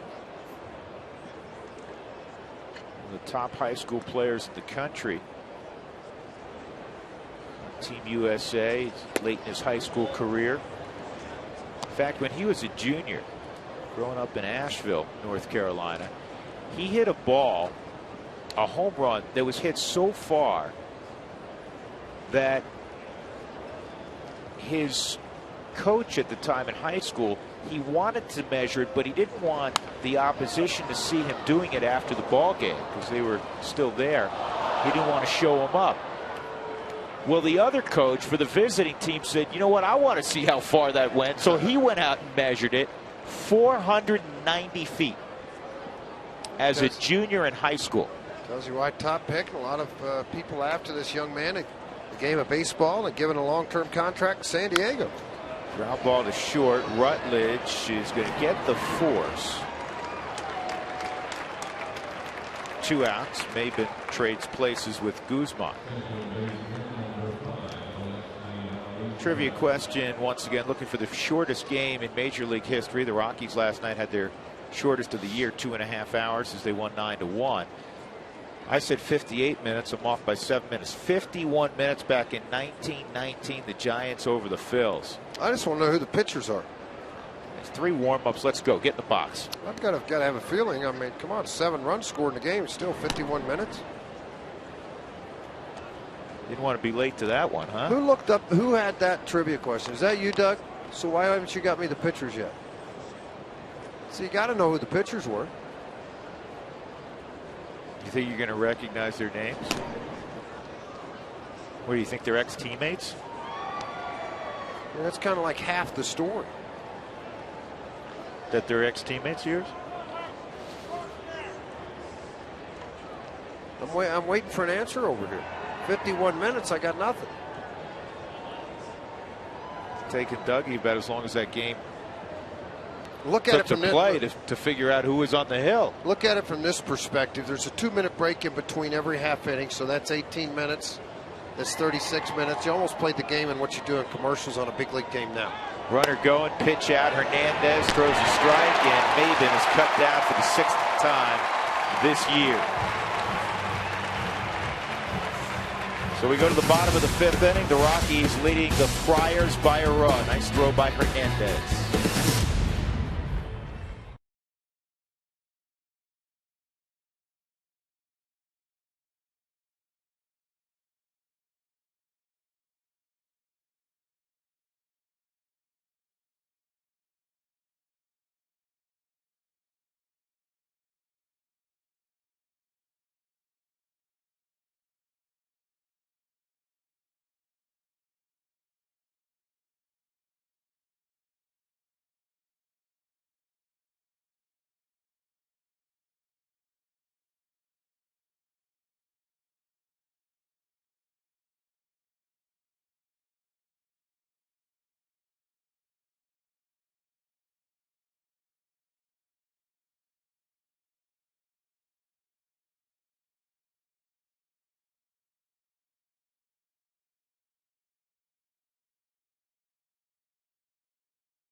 Run going bottom 5. Chase Headley has done it all for the Padres here today. 3 hits, 5 RBIs. He's stolen a base.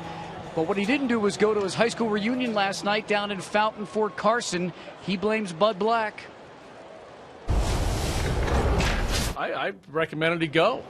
Go for last call if there was one.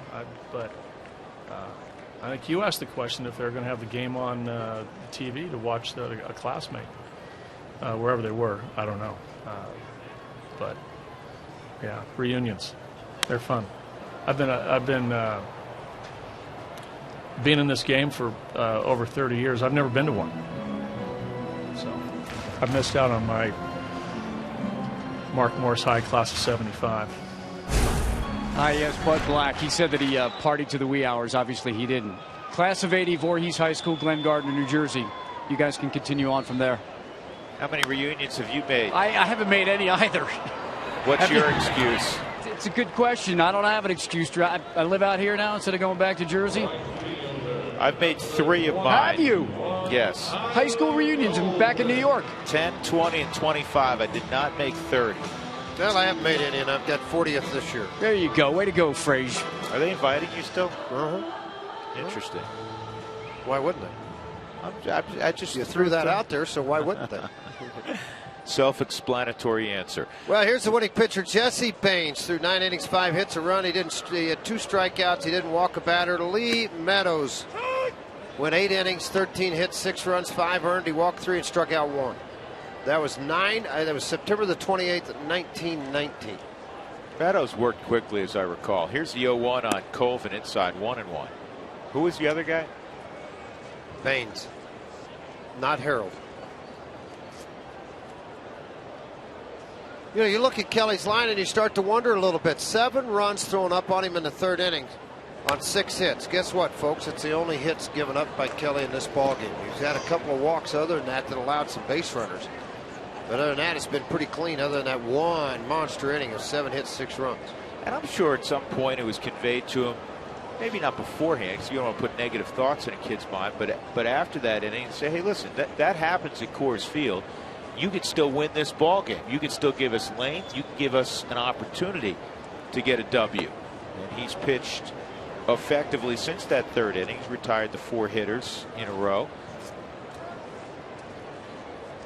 2-2 count on Colvin, who launched a 2-run home run his last time up. 17th Jack of the year. Career high 20 set 2 years ago. 2 outs.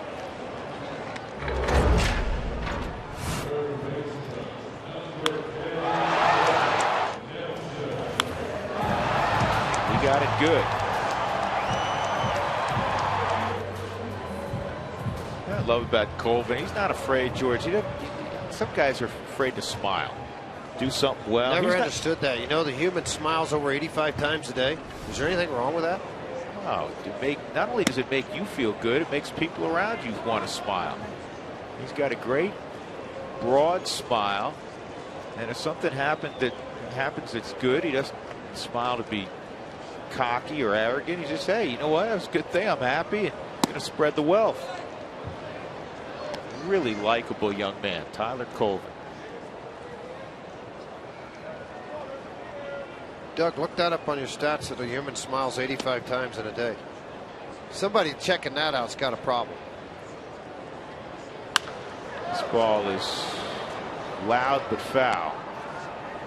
2-strike count on Nelson.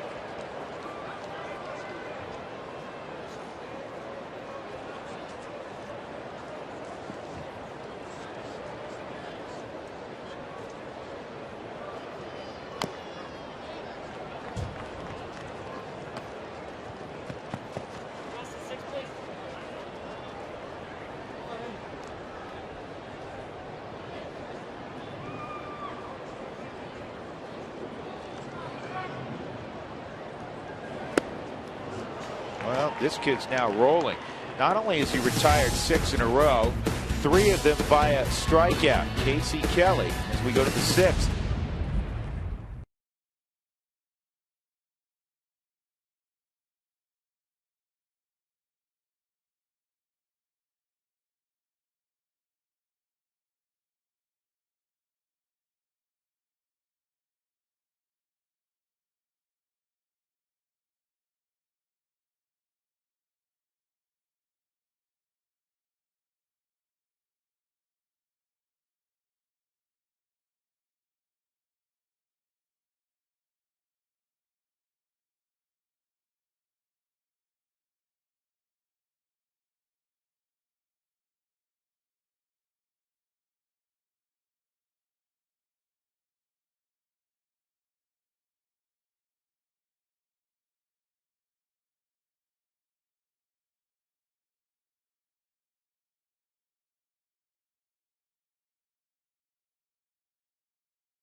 Alexi Amarista out of the 8th spot will lead things off for the Padres.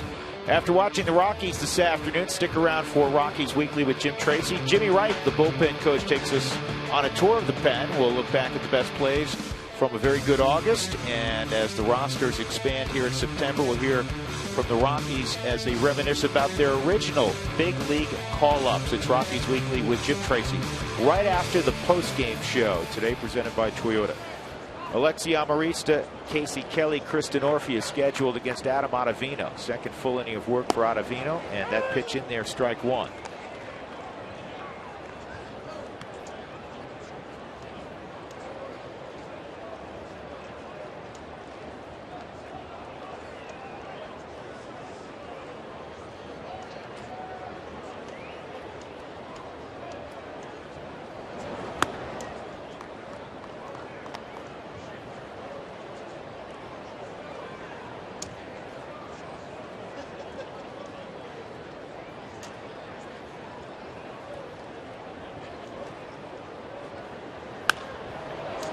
This is a base hit toward the gap for Amarista, and he's going to have himself a double.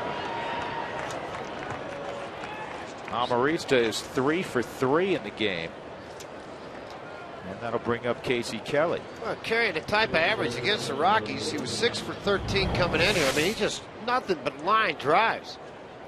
He got a hanging slider here from Ottavino out over the plate and allowed him to get that quick bat working. And I really thought Colvin did a nice job here hustling over, backhand catch this ball and then reverse throw it in to maintain just a double.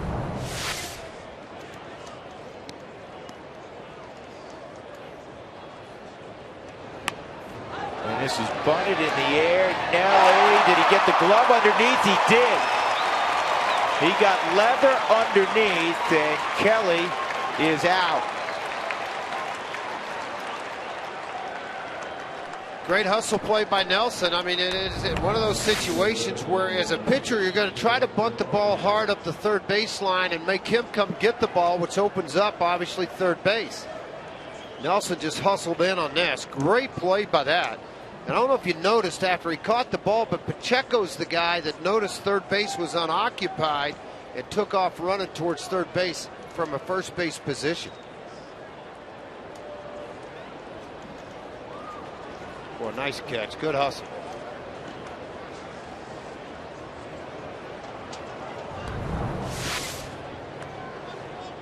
Will Jeff Francis be around next year? I know he wants to come back. The organization has great interest in bringing him back. That's what we've heard. To hit the Toyota truck out there, Michael and Littleton, it has to travel 485 feet. And still be what would you guess, George? 50 feet off the ground? 60 feet off the ground? Long ways. You hit it out there, you hit it a long ways. Giancarlo Stanton is a guy that comes to mind that could put a dent in the Toyota Tundra. Denorfia with a 1-strike count.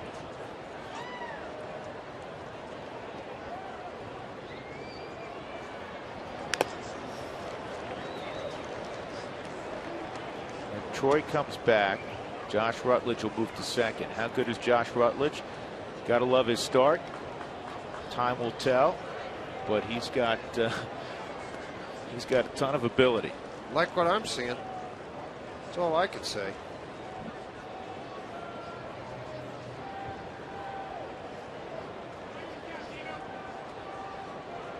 Purple Monday, national holiday tomorrow. Andy in Virginia. Close.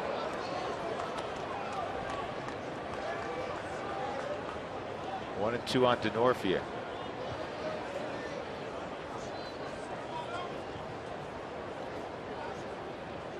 EY still trying to make his way back with the oblique issue. It's going to be tough. That's an injury that takes a lot of time. 2 outs. Big throw by Dexter. Underrated arm. He can throw. He's got a better than average arm.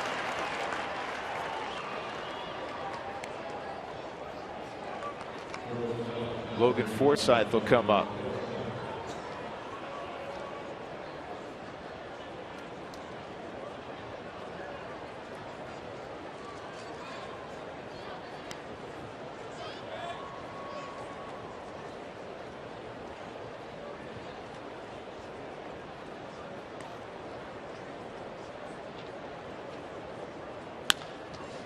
Forsythe lines it to left. Carr go up the baseball. Amarista to the plate. Here's the throw. It is on through Hernandez, and it's a tie baseball game.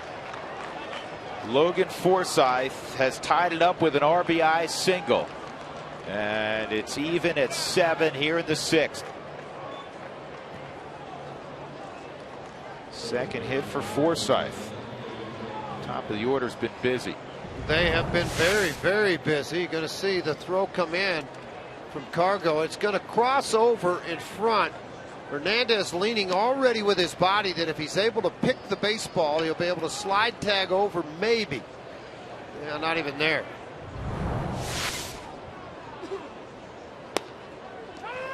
Headley is 3 for 3. 2-run home run, RBI single, 2-run single. He also has a stolen base. 3 for 3, 5 RBIs, which matches a career high. And he's got a ribby out there in Forsythe. Ground ball's going to sneak through the left side. Cargo again a chance, and he won't have a play. 6 RBI day for Chase Headley, and it's 8-7 San Diego. A new career high for Chase Headley. He came into the ball game with 83. If this game goes long enough, he'll hit the century mark the way he's going. Holy cow. That should do it. Well, every time I came up, kind of like a Yogi, when Yogi drove in 24 in a doubleheader in the minor leagues. Well, every time I come up, the bases were full. I just got hits. They just keep scoring. Well, that's kind of what we're getting out of Headley. They keep being in scoring position, and I'm just swinging the bat, and they're just not catching it right now, and the runs just keep coming. And he may look to run again. Carlos Quentin at the plate. 2 for 3. Well, part of Ottavino is he's a little bit slow to the plate at times, and he varies it now. He's really worked hard on varying his move to the plate and making sure that he picks over to the back.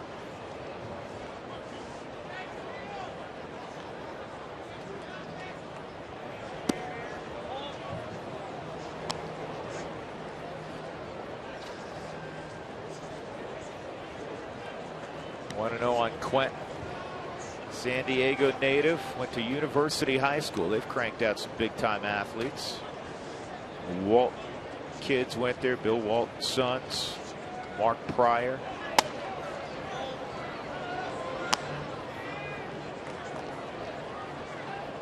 Quentin was a tremendous high school athlete. He's a tremendous football player. He's a good basketball player.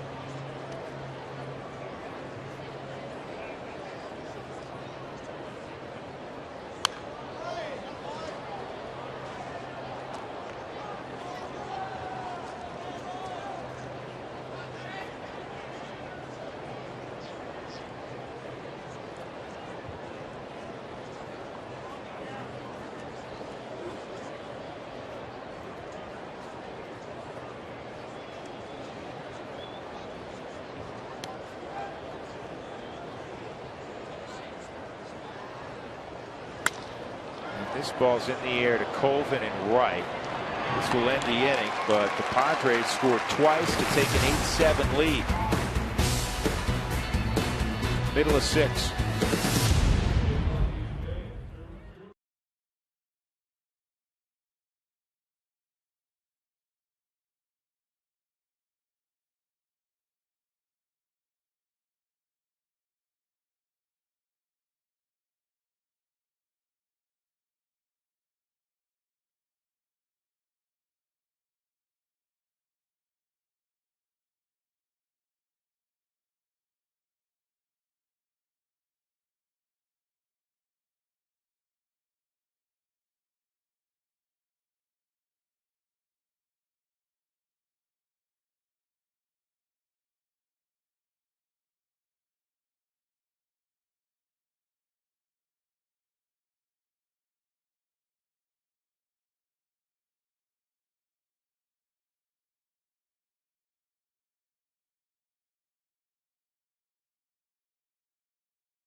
Summary brought to you by Comcast. Advertise your business locally on the network's People Watch. Go to ComcastSpotlight.com for details. Padres have put together 14 hits in the game against the combination of Jeff Francis and Adam Ottavino. So as I said earlier, it's good on this particular day to have last licks. Not that it's ever bad to have last licks, but it's got that kind of complexion. Got that ugly kind of feeling, doesn't it? Ramon Hernandez hit a 2-run home run that gave Casey Kelly an ugly feeling his last time up. But Kelly, to his credit, George, has retired 7 in a row after the Rockies' 3rd inning uprising. Yeah, he's done a really nice job. And again, those 6 hits were all in that 1 inning. He's going to give up on here. Yep. Hernandez leads off with a base hit. And that'll bring up Johnny Herrera. Now the pitcher is due up next. Now you're down by a run. Well, you got a rested bullpen too. I mean, even though Ottavino's there, if Johnny gets on, maybe you lay down the bunt. But the Rockies bullpen's starting to get loose. Well, here's the bonus. Torres yesterday, because of what Chacin did yesterday, threw only 1 inning. And you know, you'd think perhaps, well, they're going to stay the same. And even though he threw only 1 inning, you're going to keep him online as a tandem guy. So you have Moscoso, Escalona is now available with the expansion of the rosters in September. Yeah, Moscoso, Guillermo, who was up throwing.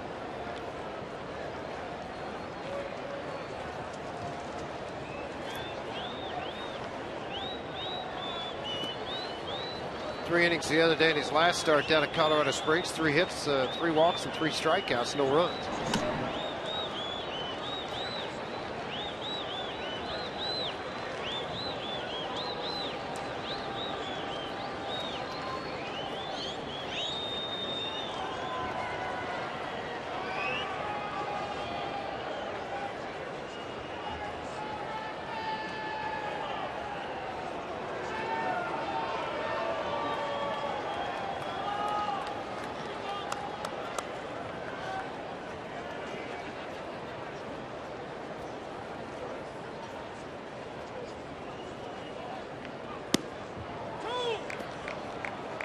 Strikes on Herrera.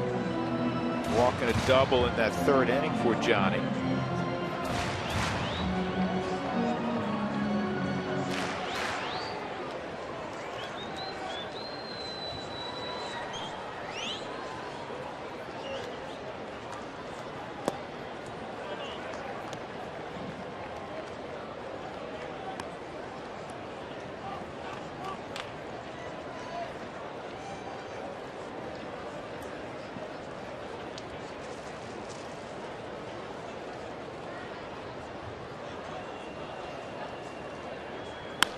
Back up the middle.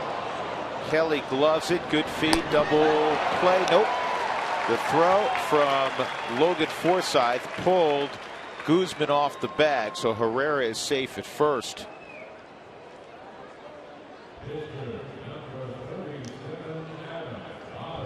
Got a nice pick by Kelly. It's all about reaction. He gave a really good feed, but then as he went down, he called that baseball a little chicken winging with his elbow. He let it drop down in close to the body, which creates a sailing action on the baseball. Johnny's going to duck right here at the last second to avoid that tag too. I think that's part of one of the things that helped out a little bit. Now he's at first. Ottavino will go ahead and bunt, try to, with 1 run down, advance. He'll go back out because Moscoso is set down in the bullpen.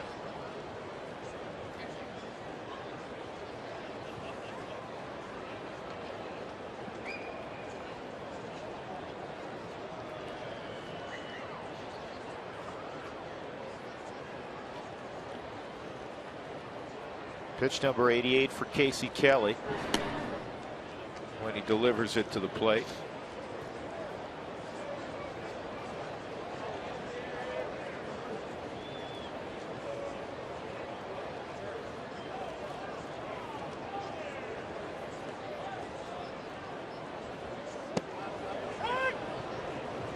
One and one.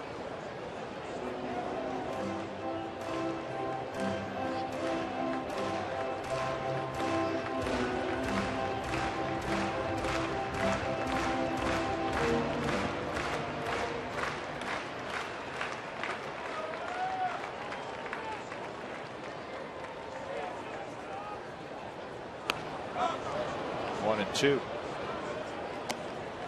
Ottavino hits every day, as does Torres. With the hitters, or with the pitchers, when they come out to hit, normally you'll have a starting pitchers hit, and you'll have Renicky, Torres, and Ottavino swing the bat too, for this very purpose of being prepared to bunt or swing the bat as one of the hybrid guys.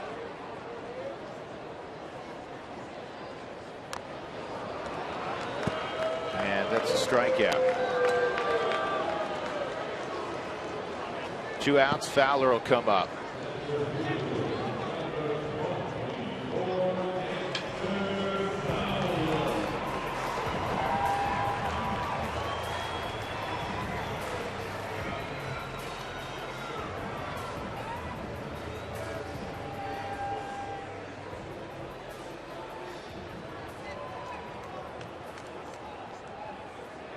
Gather around to have something to say. Well, whatever message it was, he didn't want Darren Bosley to take it. He took it out as a manager about defensively how you're going to handle some of these things with speed at first base. Be able to make a play, make a throw here. You got a young pitcher on the mound and a very young catcher behind home plate.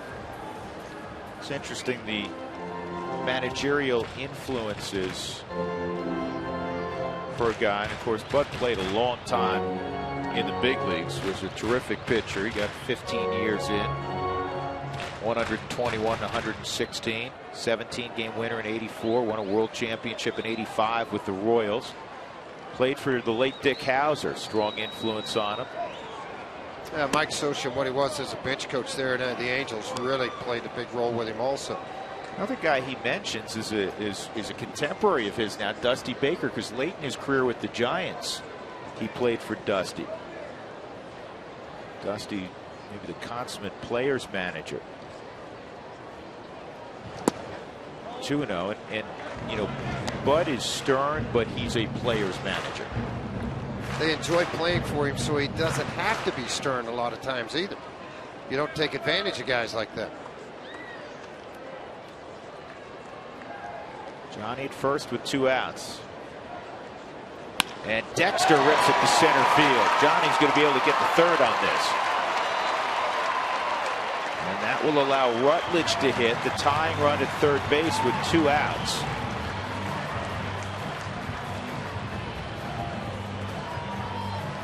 Yeah, Buddy Black will make the switch now.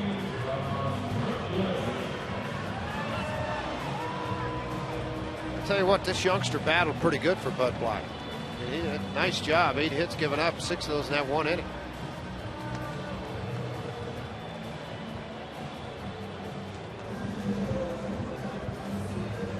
So Bud Black holds on to him for a second and then slaps him on the backside.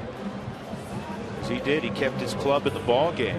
They were down 7-4. 7-3 actually. Now they have the lead. Vincent will come on.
Light Freeze Cam. Watch the bunt attempt by Casey Kelly and Chris Nelson laying out and catching the baseball in the air. Great effort by Nelson. It's brought to you by Frost Brewed Coors Light, the world's most refreshing beer. Drew Goodman, George Frazier, Mark Stout from Coors Field. The Rockies find themselves down 8-7. They were up 7-3. And Dexter Fowler with a single a moment ago. That knocks Casey Kelly out of there. Nick Vincent is on. Josh Rutledge at the plate, first and third, with 2 gone in the 6th inning. We saw Vincent yesterday. He worked an inning and a third of scoreless baseball. 1 strikeout. He does sink the baseball. He's got a decent change up at times, so we'll see what he does with Mr. Rutledge.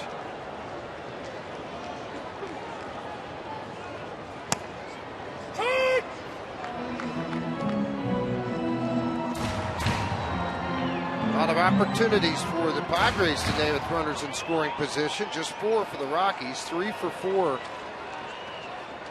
for Colorado, 5 for 15 San Diego. 2 pretty good sliders. Now Rutledge, one of the more impressive things he's done, and everything he's done has been seemingly off the charts, is the adjustments he makes within an at bat. He's had a number of 0-2, 1-2 hits. He's behind 2 strikes right now. And you know what? Vincent's lucky there, George, because that was another slider, and that was a frisbee. Got under, worked under a little bit. The ball stayed up in the zone. Became a pretty hittable pitch. Backed up on it. Just under at about 3 grains. Maben in right center.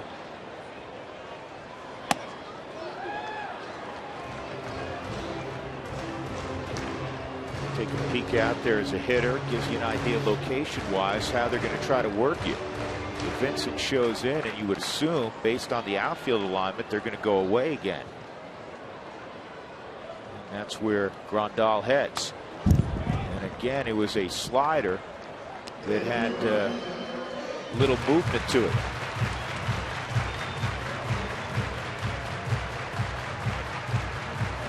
Another good crowd, more than 30,000 last night as the Rockies prevailed 9-1.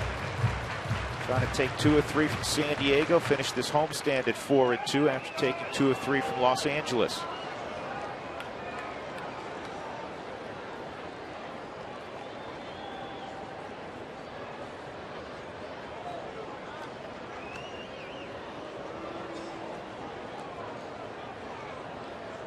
Run Dexter here, George. He just started on that last one. I mean, if you put him in motion, pretty good opportunity on a base hit and the ability for the extra base hit, he's going to score. Not going. And it's fouled off again. Previous pitch, he did go.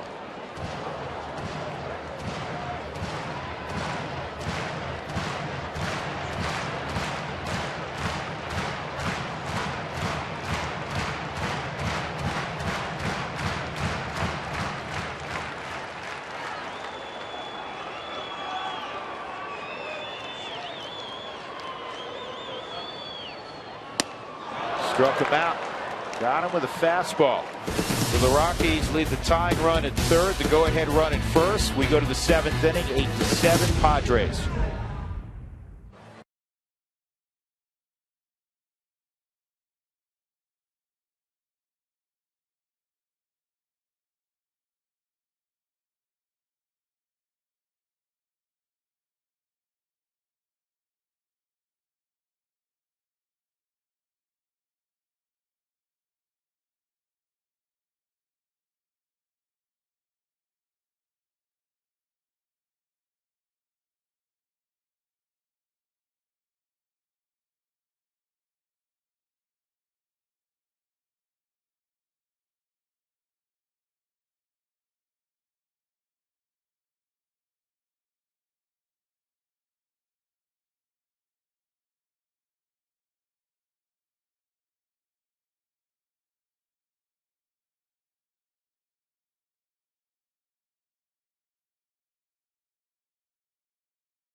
Lexus look back, brought to you by Cooney Lexus, where luxury has an address. First inning, Chase Headley hit a 2-run home run. The Padres had a 2-0 beginning against Jeff Francis. The Rockies against Casey Kelly in the third inning hit for a while. 11 came to the plate. Rockies would score 7 runs, highlighted by 2-run home runs by Colvin and Hernandez. But in the 6th inning, Chase Headley, who's had a monster day, would drive in the 8th run of the ball game for San Diego. Headley has 6 RBIs today, new career high. And Yasmani Grandal begins the 7th inning by singling off Adam Ottavino. 8-7 is the score. Again, that look back brought to you by Cooney Lexus. Jesus Guzman will come up. 15 hits in the ball game for the Padres. Earlier in the year, more of a typical Padre team, an offensively starved team, but they've had an injection of some young players that have given them life, like Grandal and Amarista. Quentin's gotten healthy, and Headley's having a career year, and all of a sudden the Padres are not your father's Padres. They can score a little bit. 1 strike count on Guzman. The season high in hits came on May 24th at Citi Field, of all places, when they pounded out 18 hits. They say, I say that of all places because Citi Field is known as an extreme pitcher's yard.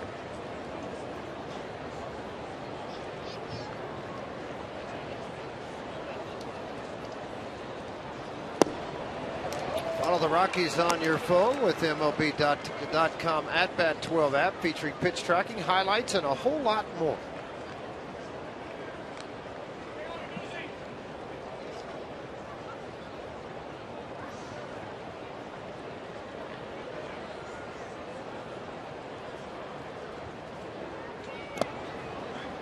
Bounces up there.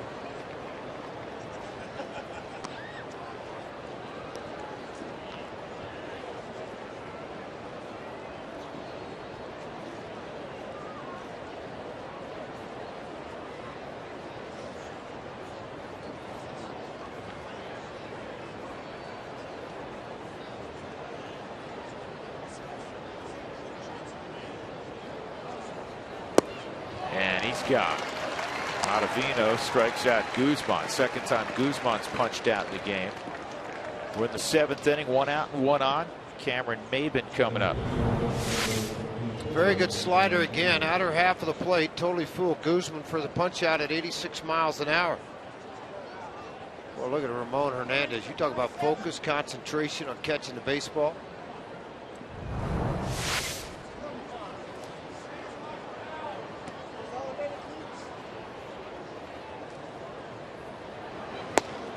Maben out in front.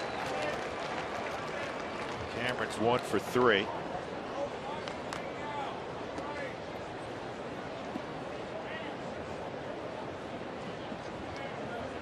Casey Kelly's line, 5 2/3. He gives up 7 runs, 5 earned, 8 hits, 2 walks, 5 punch outs in his second big league start. And that's a heater for a strike at 94.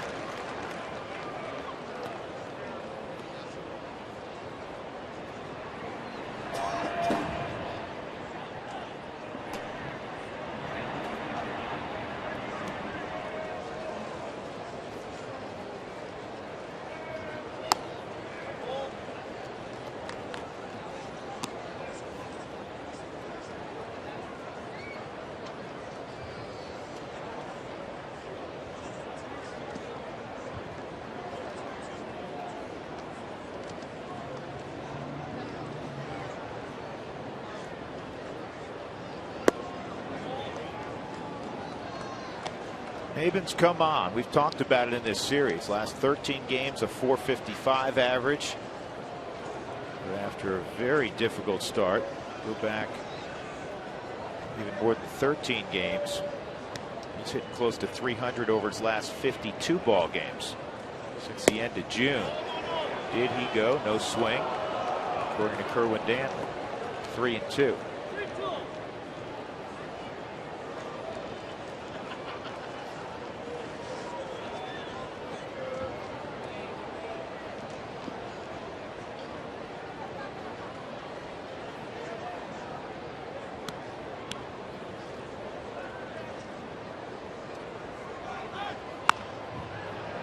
This is softly hit to center field, and it's going to drop.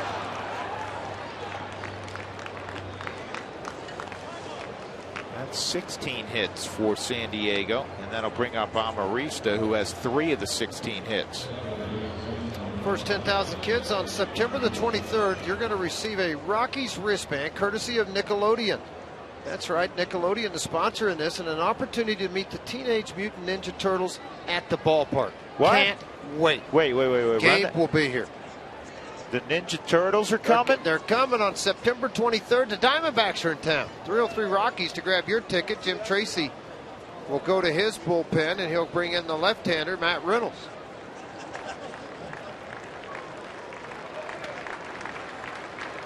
So Adam Ottavino will depart. Matt Reynolds will come on. Go left on left with Amarista.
Matt Reynolds, the lefty on.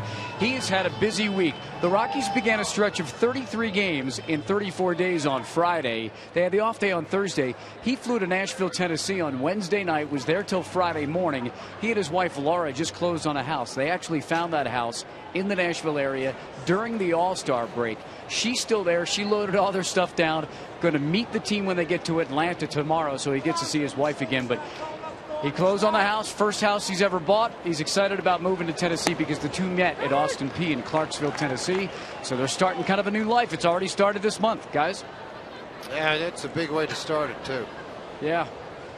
Well, he could be neighbors, Mark, perhaps with Chase Headley. Chase lives in Nashville. Amarista gets jackknifed. It's 1-1.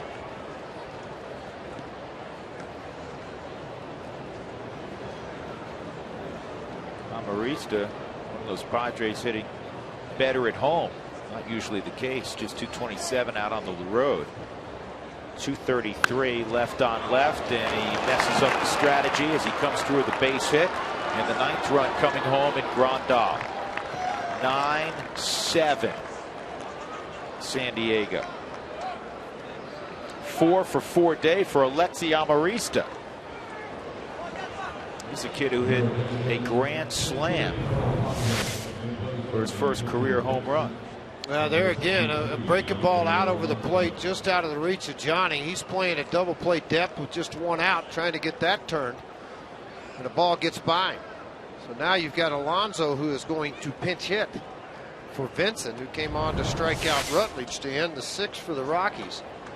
The left-hander will go at it. 274 this year in 127 games, 47 RBIs.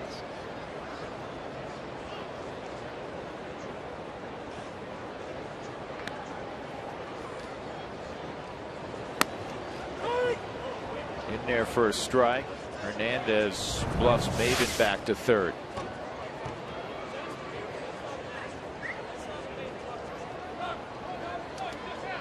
He must not have seen the high five offered by Yonder Alonso.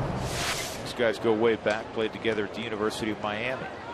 Alonso actually hitting a couple points better left on left. He's at 275 against lefties, 273 against righties.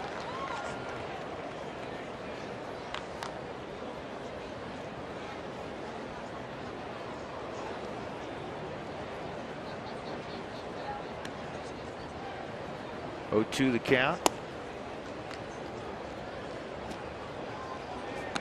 Maben at third. Amarista at first. 9-7 San Diego here in the 7th inning.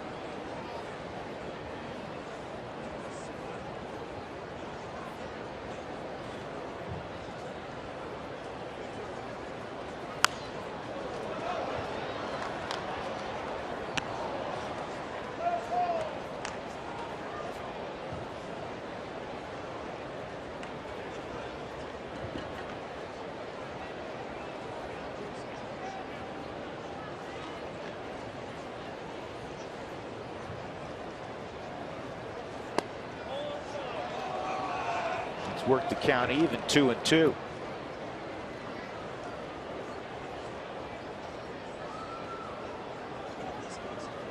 2 innings, the Padres haven't scored in the 2nd and the 5th.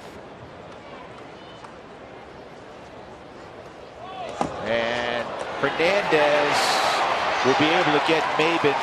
What a great break for the Rockies. A huge break. Came off the bricks, right back to Hernandez, and even Maben, who runs exceptionally well, was out. And this is the only way you get him. Well, he hesitated too. Hit right off those bricks, came right back to Hernandez. When he hesitated, then tried to come forward to the bag, just no way. I want to look at that again because he may have been safe. He may have been underneath that tag. Fortunately, he wasn't called that way. Amarista to second, 2 outs.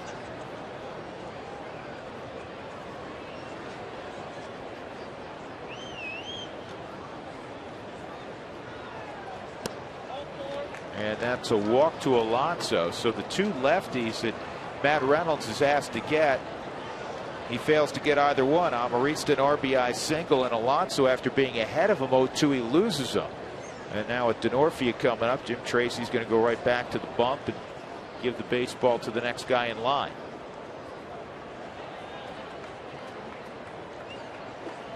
Padres up with 2 outs in the 7th, 9-7. Back to Coors Field right after this.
He's had a 4-run lead early in the ball game. 2 on and 2 outs. Guillermo Moscoso is going to take over.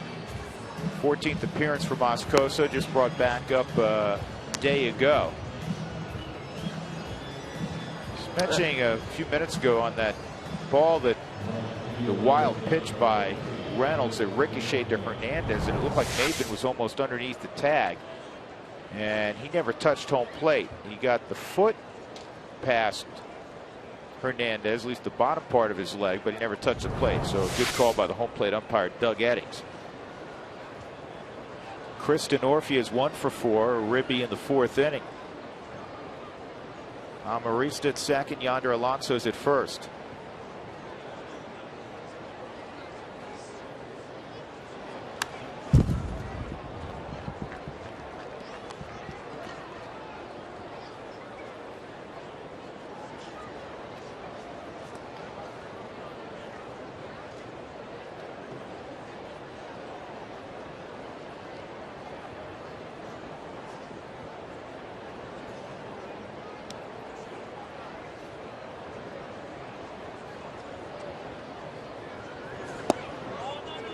One as that pitch is outside.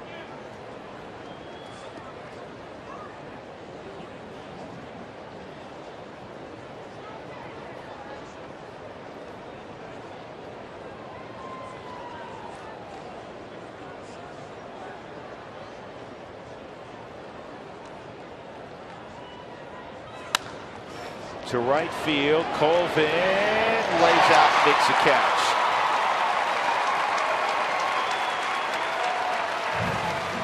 Another run in the inning for the Padres. They have 17 hits in the ball game. They lead it 9-7. We're going to stick around, as we like to do on Sundays, in the 7th inning for a rendition of God Bless America. Tonight performed by Technical Sergeant Marcel Marchetti. Fans, please direct your attention to the area behind home plate for a special recognition. Joining us today as an invited guest of the Colorado Rockies is U.S. Marine Sergeant Retired Chad Ritter.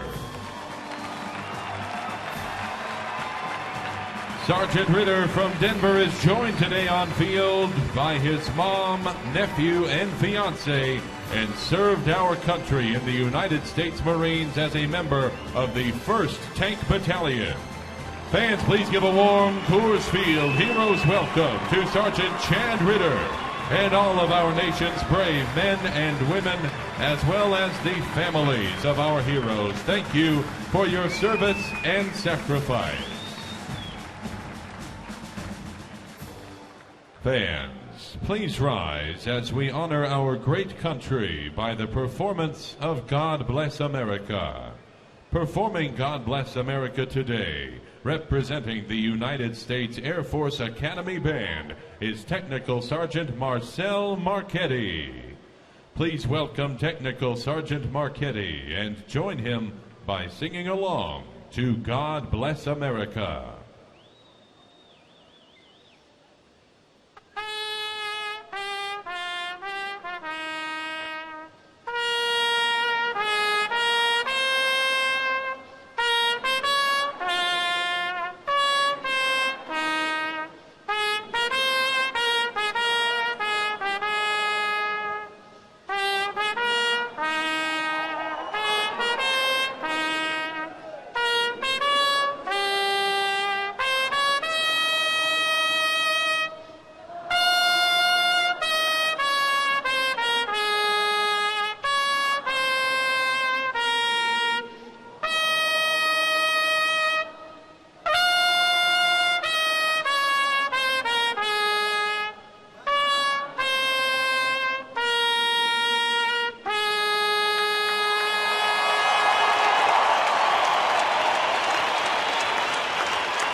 Work with offensively for the Rockies. Cargo in the 3 spot against Tommy Lane. And 1-2 left-handers at the disposal of Bud Black. Starts Cargo with a strike. Cargo 1 for 3, a ground rule double back in the 3rd inning to deep left center field. Now Lane is an interesting story. This is a guy that was signed as a position player, was released by Reno, picked up by the Padres, and he's a little flabbergasted when they called him and said, hey, he was a starting pitcher that was 0-10 this year. They need a left-hander in the bullpen. Signed, and here he is in the big leagues. And a guy the other day faced Cargo, and he's got that big sweeping slider. I mean, he's still in a kind of infant stage of this game of pitching. I mean, he was an everyday guy for a long time. Got all of that down in the scout meeting yesterday. Nice job. So if it's not true, we'll blame it on all them. He struck out Cargo. Big sweeping slider. Yeah, big sweeper. Dropped off to the left side of it.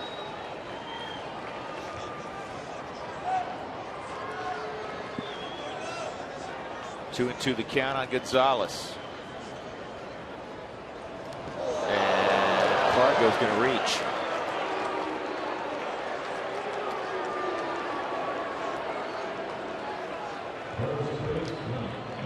After Pacheco, another lefty with thumb, Tyler Colvin. So Lane's going to remain out there. A reminder, the Rockies scored 7 runs.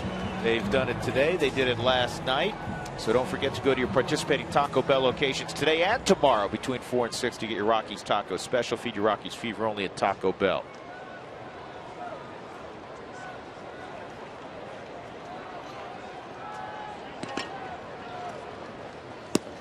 Strike on Jordan. 2-run double in the 3rd inning for Pacheco. 1 for 3. He's got an 11-game hitting streak.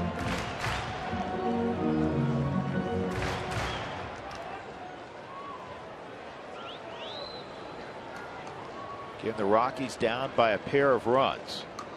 And Pacheco lines a base hit to center field. It's such a simple approach for Jordan Pacheco. Spray line drives all over the ballpark. That works in every league. Bud Black's kind of shaking the head a little bit down in the dugout. He brought the left-hander in to get Gonzalez. He hits him, and then Pacheco with a base hit. Now he's got another left-hander, Tyler Colvin, who's swung the bat well against lefties.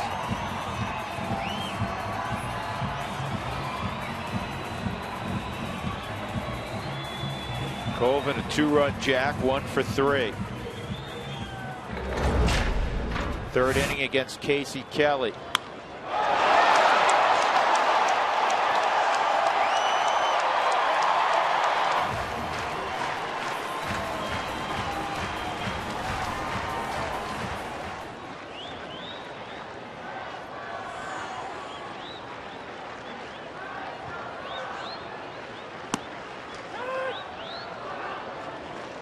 Squared around as if to move the runners up, put the tying run at second base.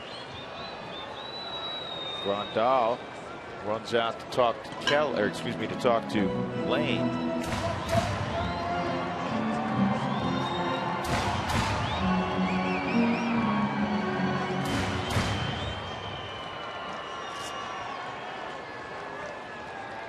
Pulls Headley into the grass at 3rd.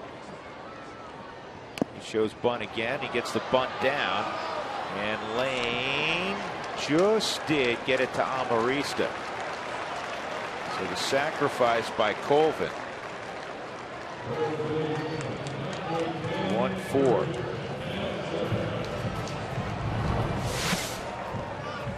It's right out on top of home plate, so it's very high, and it's out in front far enough. No play at 3rd, then the snap throw to 1st to get Tyler Colvin. And now Bud with a string of righties coming up, and then the switch hitter Herrera is going to take the baseball from Tommy Lane.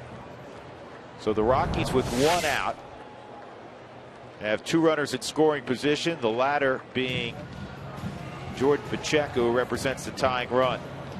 9-7 in the 7th.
Rockies 17-9, but the Rockies a base hit away from perhaps tying up this baseball game. Chris Nelson will hit against Brad Brock.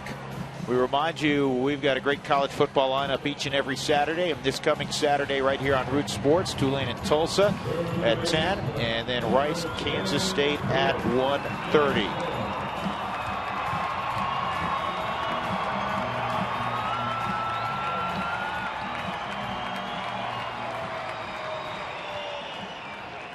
Brock's held righties to a 207 average. Nelson 0 for 3. Did reach on an error in the third inning. Error on Amarista. Brock, another one of those nice stories. 42nd round draft pick in the big leagues. Nelson takes a look. Strike one. Cargo got hit by a pitch. He's at third. George Pacheco singled. He's at second after the sac bunt by Tyler Colvin. Off the plate. Maben shaded big time to right center. The infield basically straight up against Chris. And Nelly hits the ball in the air to deep center field. Maben going back, still going back. She's gone. 3-run home run, go-ahead home run for Chris Nelson. How do you like that? Make it 10-9 Colorado.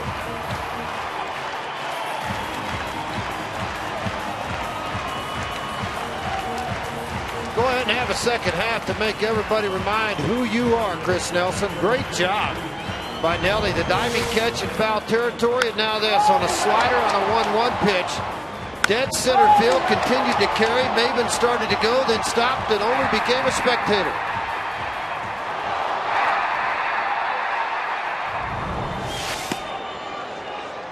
Now, 4 of the 7 home runs that Nelly has hit have given the Rockies the lead. That's an enormous blow. And it's got Bud Black shaking his head. Well, it should. I mean, here again, you bring the left-hander in. He hits Gonzalez, a base hit, sacrifice, and you throw a 1-1 gut shot slider, and Nelly's sitting right on it. Hernandez bounces it to short.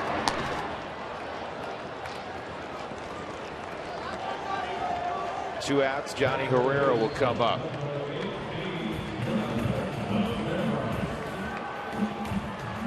(10-9) Colorado. I mean, it just had that feeling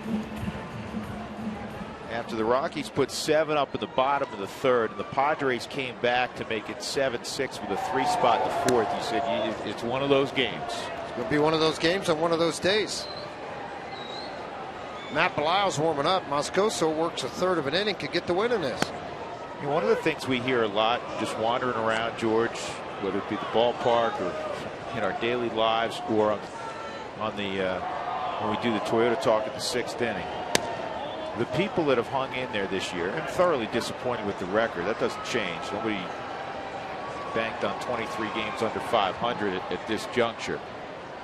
But the young guys have played with enthusiasm and energy, and obviously the Rockies have played better baseball, and it's become interesting for folks to look in and look at the Nelsons and the Rutledges and the Pachecos and the LeMahieus each day. Well, it's nice to see Nelly. Nelly's been around a while. First round draft pick, finally getting a chance at the big leagues and taking advantage of it.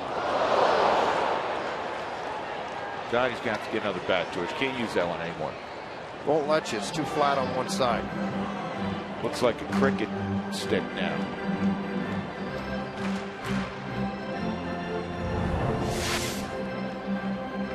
Again, you know, here's Mike Shaw, Subaru Supermo. Going to see how the black gets splintered when you hit it right off the end with that cup. A little firewood early. 3-2 on Johnny.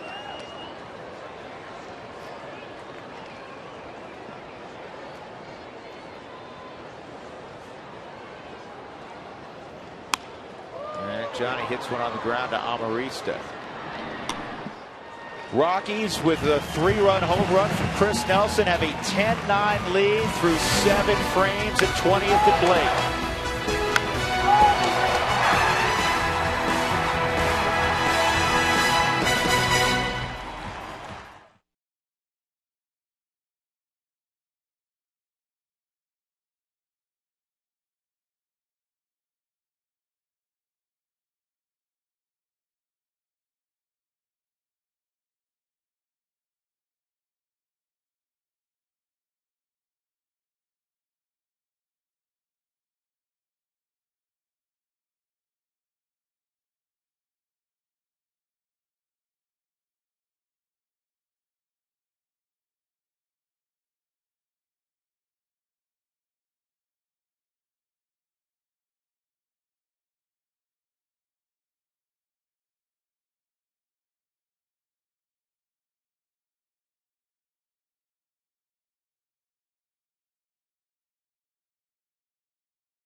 with a 3-run home run in the 7th inning. We go to the 8th. Matt Belisle's on board. This copyrighted telecast presented by authority of the Colorado Rockies may not be reproduced or retransmitted in any form. The accounts and descriptions of this game may not be disseminated without the express written consent of the Rockies. Drew Goodman, George Frazier, Mark Stout. Padres have scored 9 runs or more in a game 7 times this year. And they're 7-0. Rockies trying to change that. Logan Forsythe, Chase Headley, Carlos Quentin, 2, 3, and 4 in the Padres lineup. They've all had big days. Forsythe is 2 for 3, an RBI, a stolen base. He scored 3 runs.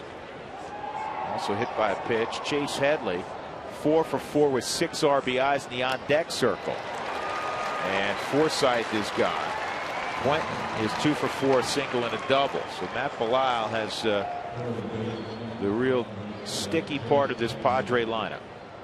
Purple Monday, it's coming up again September the 10th. Wear purple and you can win prizes. The first 12,000 are going to receive Rockies reward coupons. Giants in town for the series. ColoradoRockies.com/Year of the Fan for more information. 1 strike count on Chase Headley. Career high 6 ribbies for Headley. 30,678 on a Sunday at Coors Field.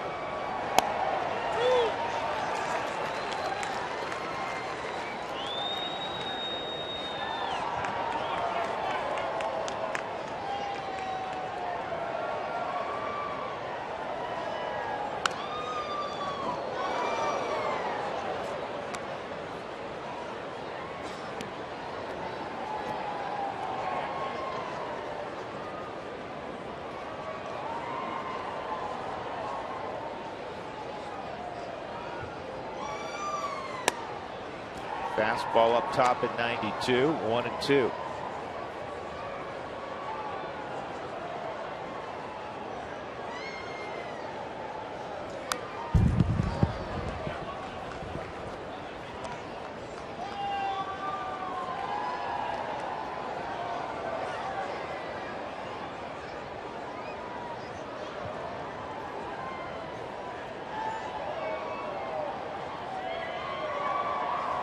Good pitch. Woo.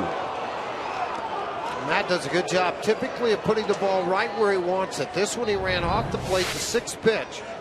Off of the plate trying to get a chase. Thrown exactly where Ramon wanted, but not for the strike call. And that's going to miss up and away that time at 91.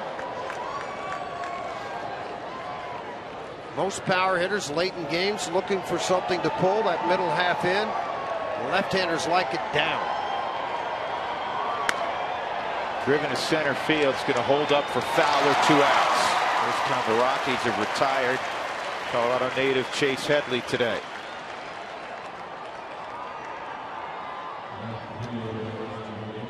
Quentin will come up.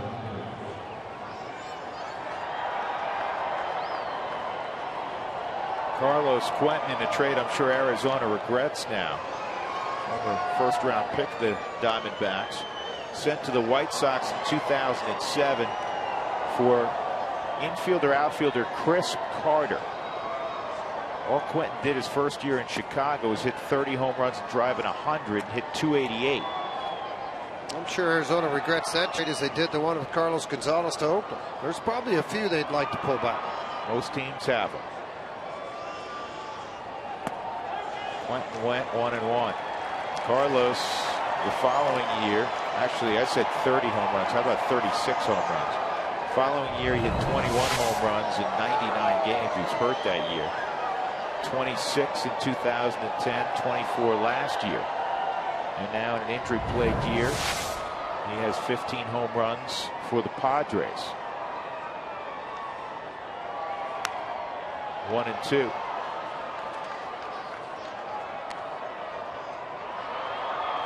Quentin was so big and strong early. As a 12-year-old, he was 5'9" and weighed 150 pounds. His parents didn't let him play Little League. They moved him up because they were afraid he was going to hurt somebody on the left side of the infield.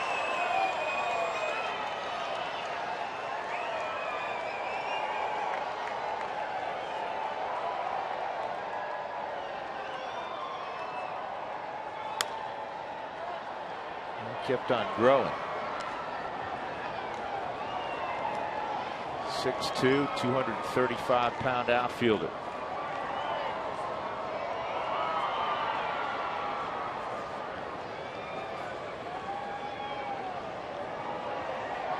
Golden Spikes finalist. His final year at Stanford, an All-American there.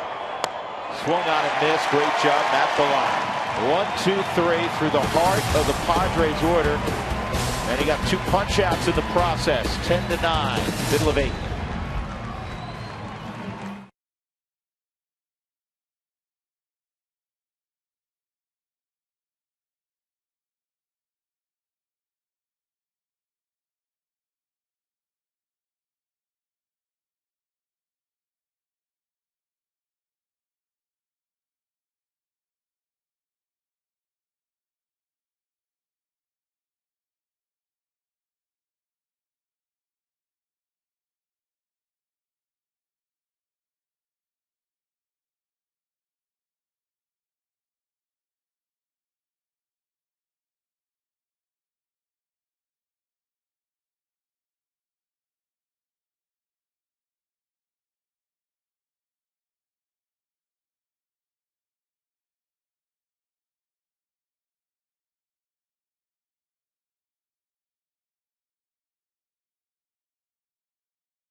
The Excel Energy high efficiency inning. How about the inning we just witnessed from Matt Bellano?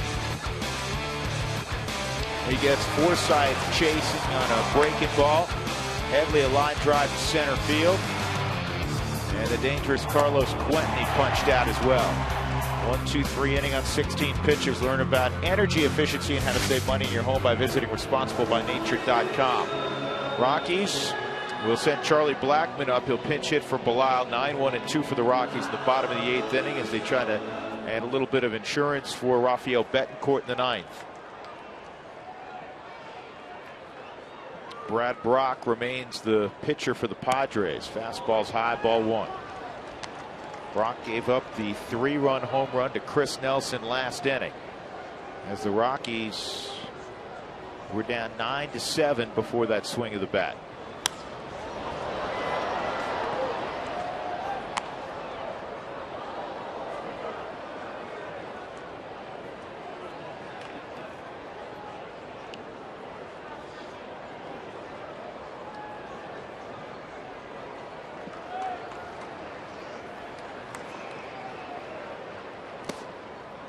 On the corner, 1-2. Nationals have made it official. Davey Johnson, after Steven Strasburg threw 6 shutout innings today in what was eventually a Washington 4-3 win over St. Louis, said he'll make 2 more starts.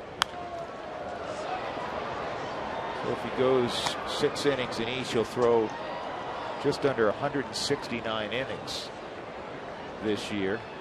And the only way for the Nationals, Mike Rizzo, Davey Johnson to avoid more scrutiny, they've already had a ton, is if the Nationals are the last one standing in October. Tough spot to be in. Yep.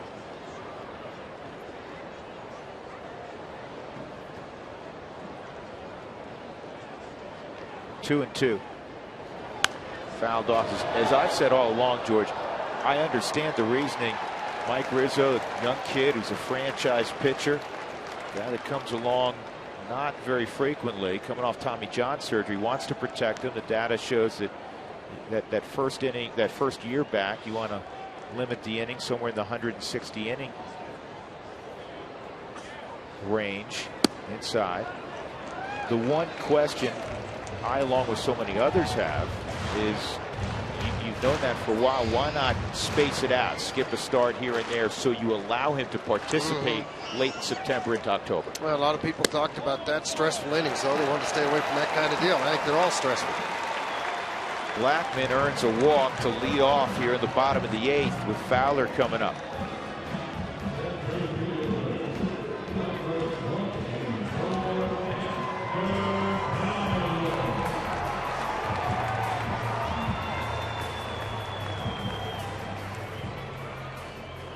Clearly, it's not a willy-nilly decision. Mike Rizzo thought it through with his folks, and they decided long ago on this strategy. So Strasburg will get 2 more. That ball gets away. Charlie Blackman will go at least to second, and now he's headed to third. He paused for a moment, but he's still going to get there. 2-base throwing error on Brad Brock. That's enormous. A bonus run 90 feet away with nobody out. Yeah, almost like a free run given to the Rockies where you are in your lineup now with Dexter up at the plate. And nobody out and a runner at third. Snap throw over and almost stiff-legged. Alonso didn't have a shot at this ball at all. Well out of the reach of Alonso behind Charlie Blackman. Hesitation here. Got up and then headed on into third base. You know, Brock gave up the home run to Chris Nelson. Now can't find the strike zone.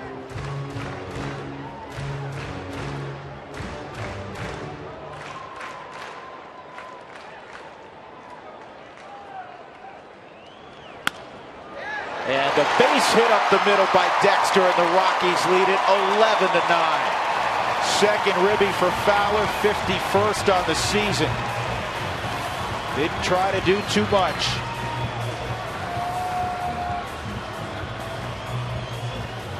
Take advantage of your opponent's mistakes. So large in this game and every other game. Just out of the reach of Brock, a big guy at 6'6", infield pulled in. Ball gets out into the outfield, and the Rockies still nobody out and a chance to tack on.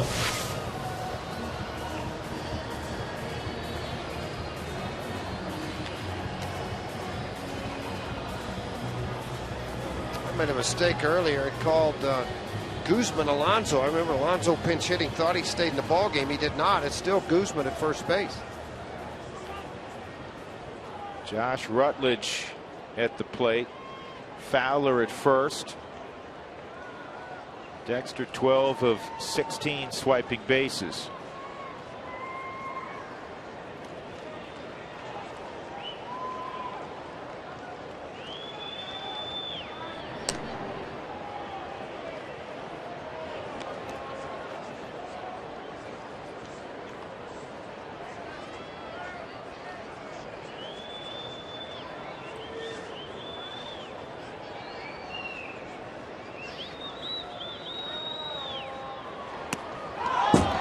That goes to the backstop. You don't have to worry about Dexter stealing second. He can walk there. Boy, the Padres have come unraveled here. Yeah, got sloppy. I mean, that's a ball that's got to be caught by Grandal, the young kid. But trying to give him some encouragement here. He's going to reach out for the baseball, but didn't reach out far enough.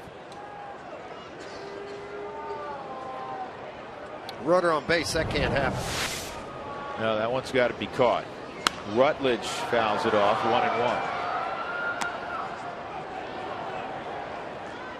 You have to score it down below us, whether it's a wild pitch or a pass ball. Now we get the PB, pass ball, which is the correct call, I believe. George believes. 1-1 on Rutledge. Guzman will give it a look, won't have a play.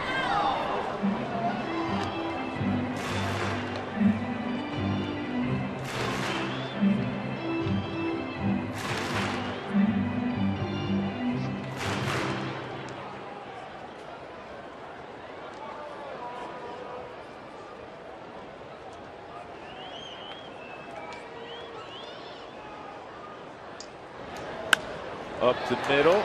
glove by the shortstop Forsythe. He'll get Rutledge, but because of where it was hit, Dexter moves up. And now the Rockies a chance to take a 3-run lead. Cargo with 1 out, and the Padres will have to pull the infield in.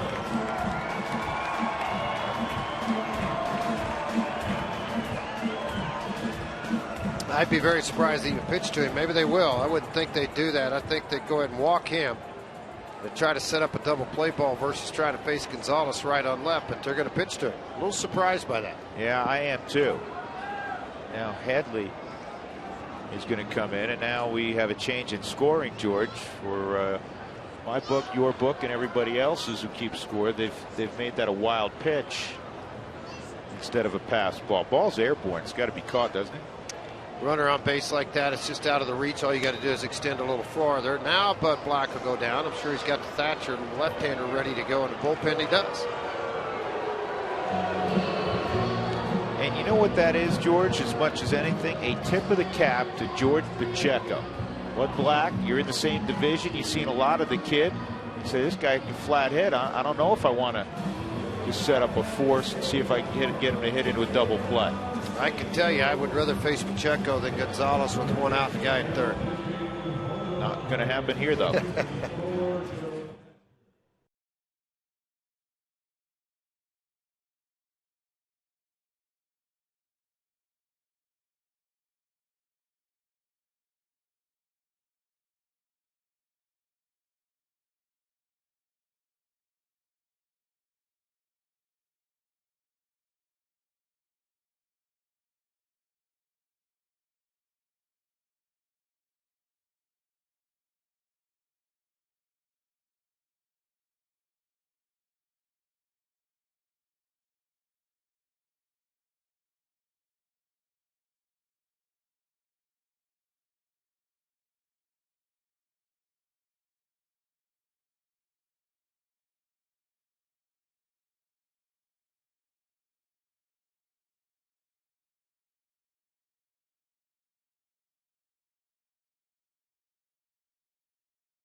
Goes due up. He's going to get Joe Thatcher, veteran left-handed specialist. He's 3 for 8 against Thatcher in his career. Just everybody else from the left side hasn't fared so well.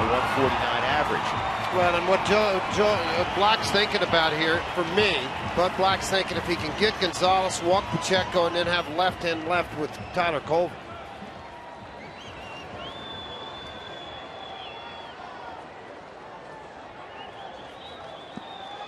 Cargo today 1 for 3, ground rule double, a line out, a ground out. He's hit by a pitch. He has scored 2 runs. And he takes a mighty hack at a slider that I'm sure he was looking for. And it's 0-1. Dexter's at third. Infield's in, outfield's back.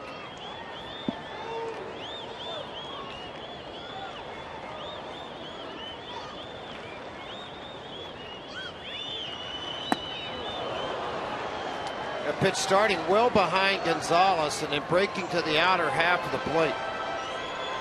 It is a big, big bender. I mean, it's almost like Javier Lopez from that side, that when he would say, I'm bringing it, I'm doing it, or a Mike Myers type breaking ball that utilized for so long on left-handers.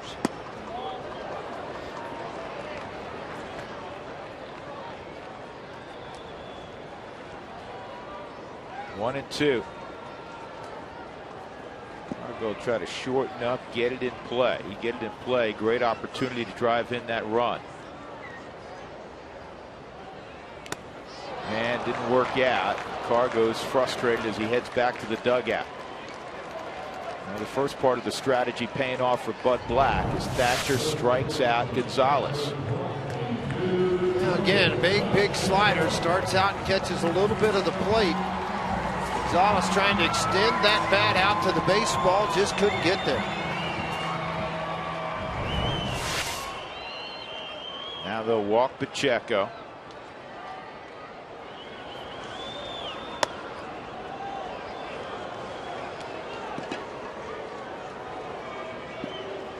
And then go at Colvin.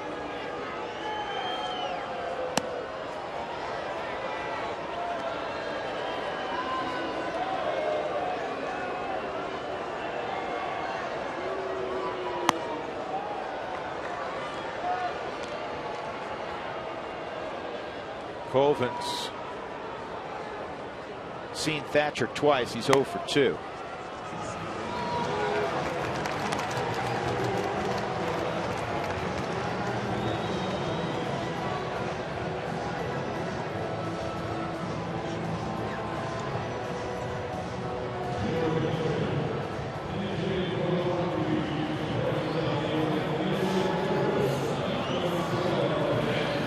They're going to counter. Jim Tracy taking a shot here with Andrew Brown.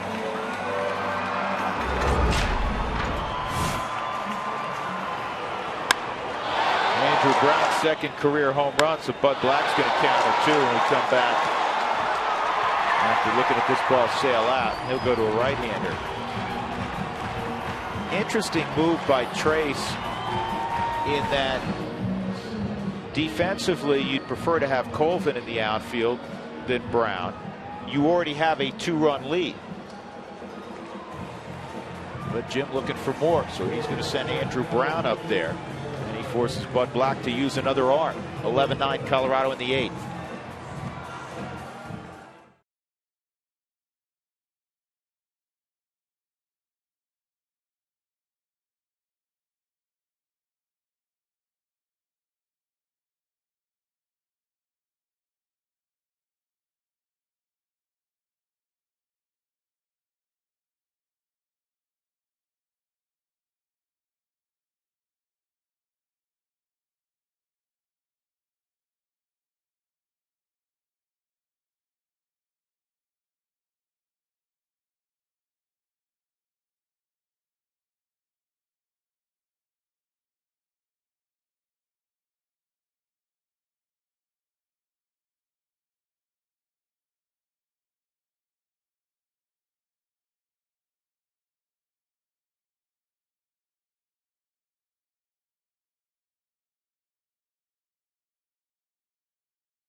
Because Bud Black countered, he's going to bring in Burns, the right-hander. Brown was announced. He's burned because now Jim Tracy's going to counter with Jason Giambi. So it'll be Burns against Giambi, first and third, 2 outs. The Rockies have taken an 11-9 lead here in the 8th inning.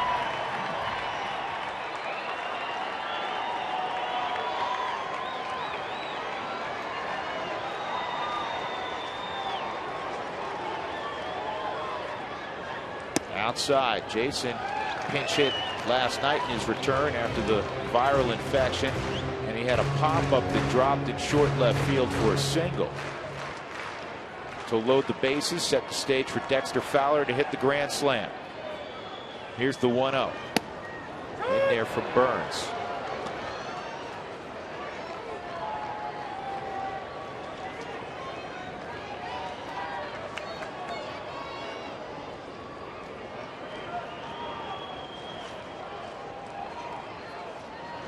Giambi hits a slow ground ball to second. Amarista with the long run, still going to get him because he was out in short right field. So the Rockies get an insurance run. We'll go to the ninth. A 2-run lead for the Rockies. Rafael Betancourt time.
Is brought to you by Southwest Airlines. Find our fares online only at southwest.com. By 5-Hour Energy. 5-Hour Energy fixes tired fast. By Wells Fargo. Wells Fargo customers get your 2-for-1 Rockies tickets by going to wellsfargo.com/Rockies. Wells Fargo Bank, member FDIC. By StubHub. Fans want to be here in person the next time your Rockies take the field. Just head to StubHub and choose your seats today. And by Ram Trucks. Get a great deal on a new Ram truck at the Ram Summer Clearance event going on right now. To center field we go. The Rockies ahead 11-9. Jenny Kavnar has the details on the Twitter postgame show that will follow. Hey Drew, check it out. Jordan Pacheco, he has an 11-game hit streak going. He was part of that third inning where the Rockies scored 7 runs. We'll break down all the Rockies offense. Plus head of the class, Chase Headley, back in Colorado, and it happens to be his class reunion down in Fountain, Colorado. He was valedictorian, and he's also been schooling the Rockies with his offense tonight. 4 for 5 with 6 RBIs. And field goal, that's right, Chris Nelson, he's the difference in this game right now with the 3-run shot. And it was good through the forest. Hey, we can talk football, Drew and George, right? It is a September Sunday. It is the official overlap of those two beautiful seasons. Great time of year in baseball, great time of year in football. Jenny, thank you. Charlie Blackmon is now in right field. Of course, he pinch hit. So Charlie takes over for Colvin, who was pinch hit for. And Rafael Betancourt looking for his 27th save. And George, once again, we always talk about how he gets stronger as the season goes on. That's been the case once again. 11 out of 12 out of his last opportunities for saves. Last 16 games, 15 innings, 9 hits, 10 Ks, 3 walks, only 1 earned run given up. So it has been outstanding for Mr. Betancourt. He's going to see some left-handed bats here, too. He's going to catch Grandal, and then he'll have a pinch hitter, Venable.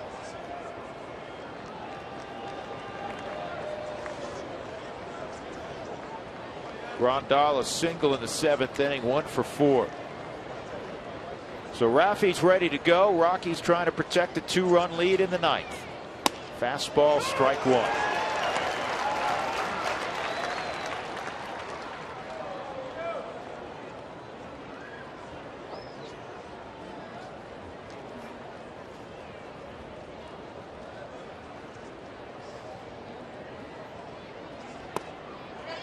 Rafael, a slave to his routine. He's always talked about what a great professional he is. Matt Belisle's learned a lot from hanging around Betancourt. They've become very good friends. They're catch partners. Wrigley Field the other day.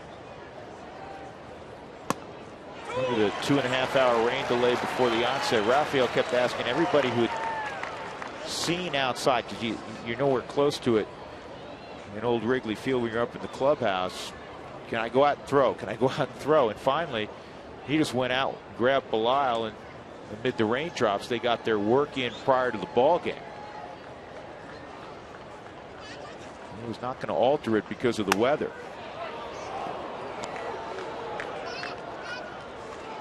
Of course, George, you pitched there. Wrigley hasn't changed in 100 years.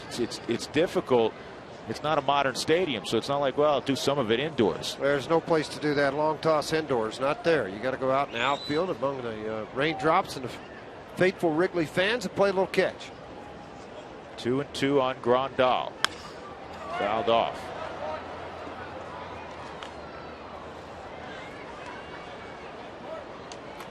Well, the unquestioned leaders of that bullpen for the Rockies, Matt Belisle, who pitched a gorgeous 8th inning, and this man, number 63. He's had a good influence on Rex Brothers, for instance.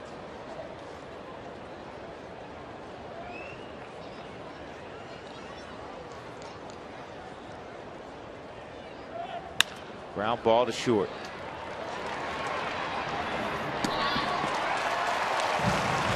Rutledge throws out Grandal, and now the pinch hitter, Will Venable.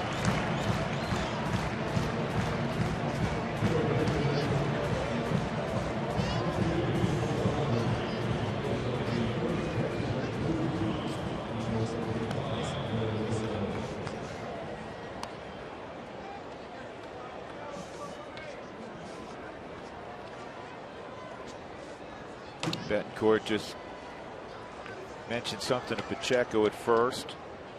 Shortening up in case of a bunt. Nelson at third.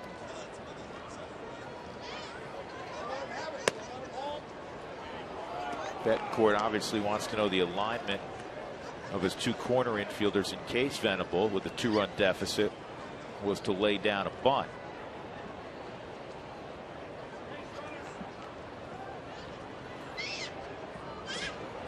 And he shortened up. 1-1. Venable swinging it well. 439 clip his last 11 ball games. Hit a home run yesterday, the only run allowed by Chacín. Ultimately, the only run in the ball game for the Padres. A 9-1 Rockies victory. Padres won Friday night 5-4. And he tried to drag a bunt there, and it's 1-2.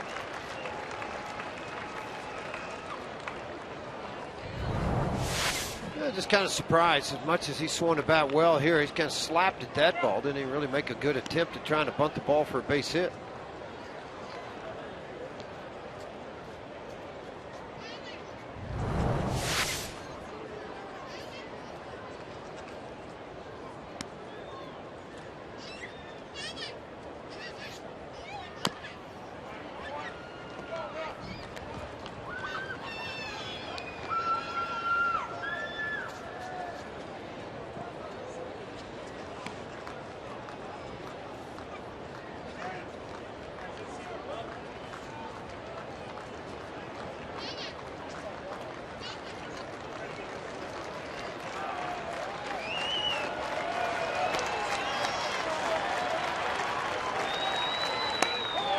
Just missed.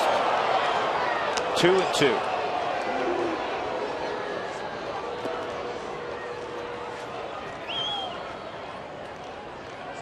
It's one where you go out there again, George, and I don't know if Venable's going to take it twice.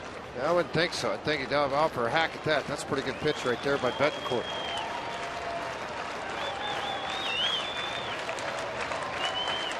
That's where Hernandez is setting up. They go there again. He did take a hack at it.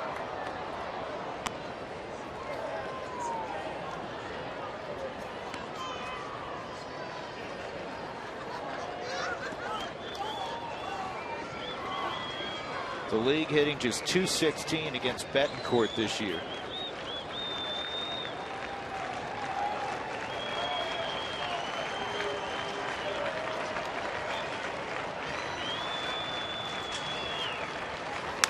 And it's served to left field, fairly deep. Cargo is going to get back and make the catch. There are 2 outs and nobody on in the ninth.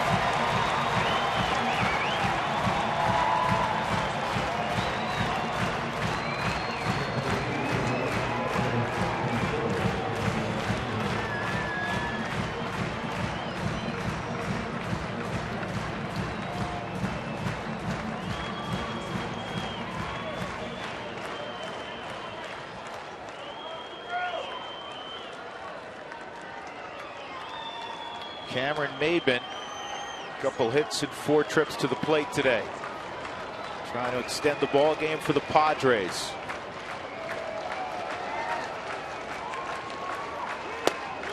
Strike one. Rockies trying to snap a 3-series losing streak to San Diego. Padres are 8-6 against Colorado this year.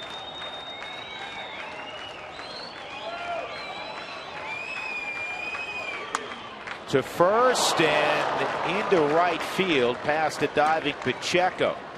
So the tying run will come up in Alexi Amarista, who has set a career high with 4 hits today. Fastball away, outer half, a little more elevated though than the first pitch called for a strike, and then it's going to shoot down that first base line just out of the reach of Pacheco.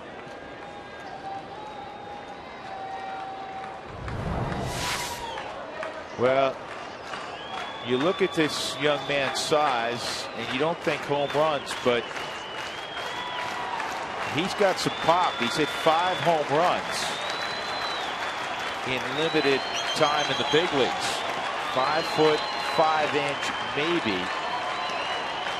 Alexi Amarista. Maven's going to go ahead and take second, and that pitch is low, ball 1.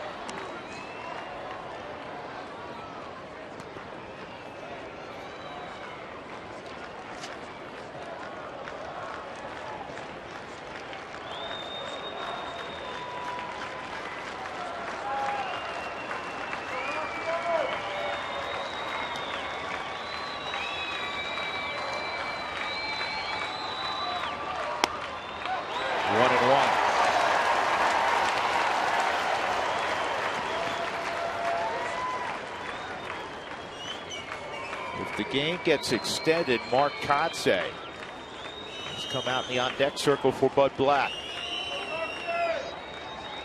11-9 Rockies, 2 outs. Maven at second. 1-1 count on Alexi Amarista. 4 for 4 in the ball game.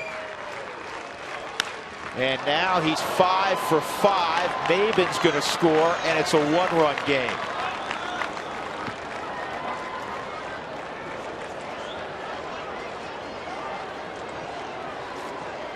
Well, now Mark Kotze just signed an extension with the Padres to come back and beat this guy. A chance to win a ball game here. Yeah, now you're going to have to hold that runner on at first base for sure. With a 1-run ball game, 11-10.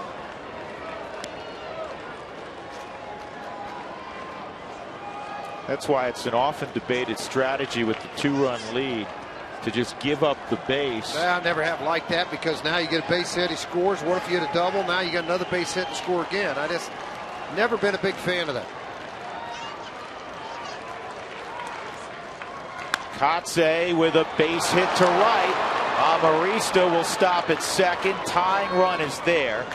That is the 20th hit of the ball game for the Padres. And it'll bring up Chris DeNorfia for the 6th time. 3 straight 2-out singles. And of course the benefit of Maven being allowed to take second base.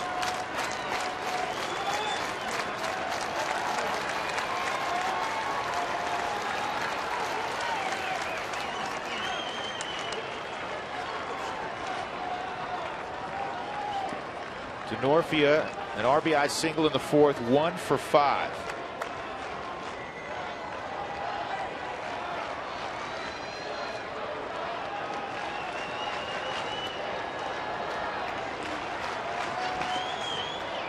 Five hits for Amarista, the most the Padres had in a ball game this year.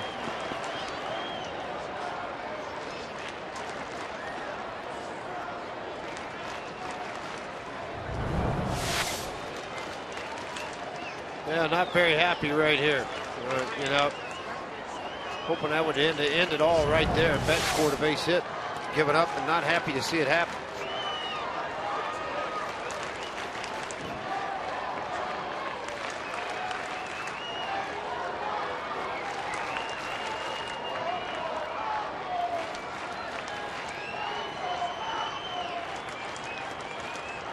Here's DeNorfia, and he takes ball one. So most hits in a game for the Padres since July 20th of last year, when they also had 20.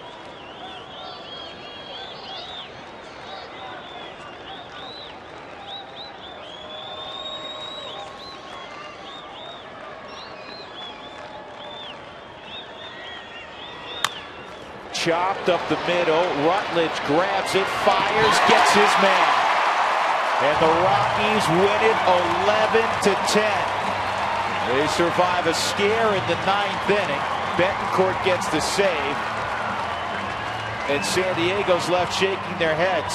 It's not often you get 10 runs and 20 hits in a ball game, and you're not the one shaking hands. Yeah, crazy, isn't it? Right over the top. Rutledge, I thought, might try to beat Kotsay, and then made the wise throw, a snap throw to first base to Pacheco. And then it's always good, regardless who gets the most hits. It's you with the most runs, and some smiles and handshakes after a game.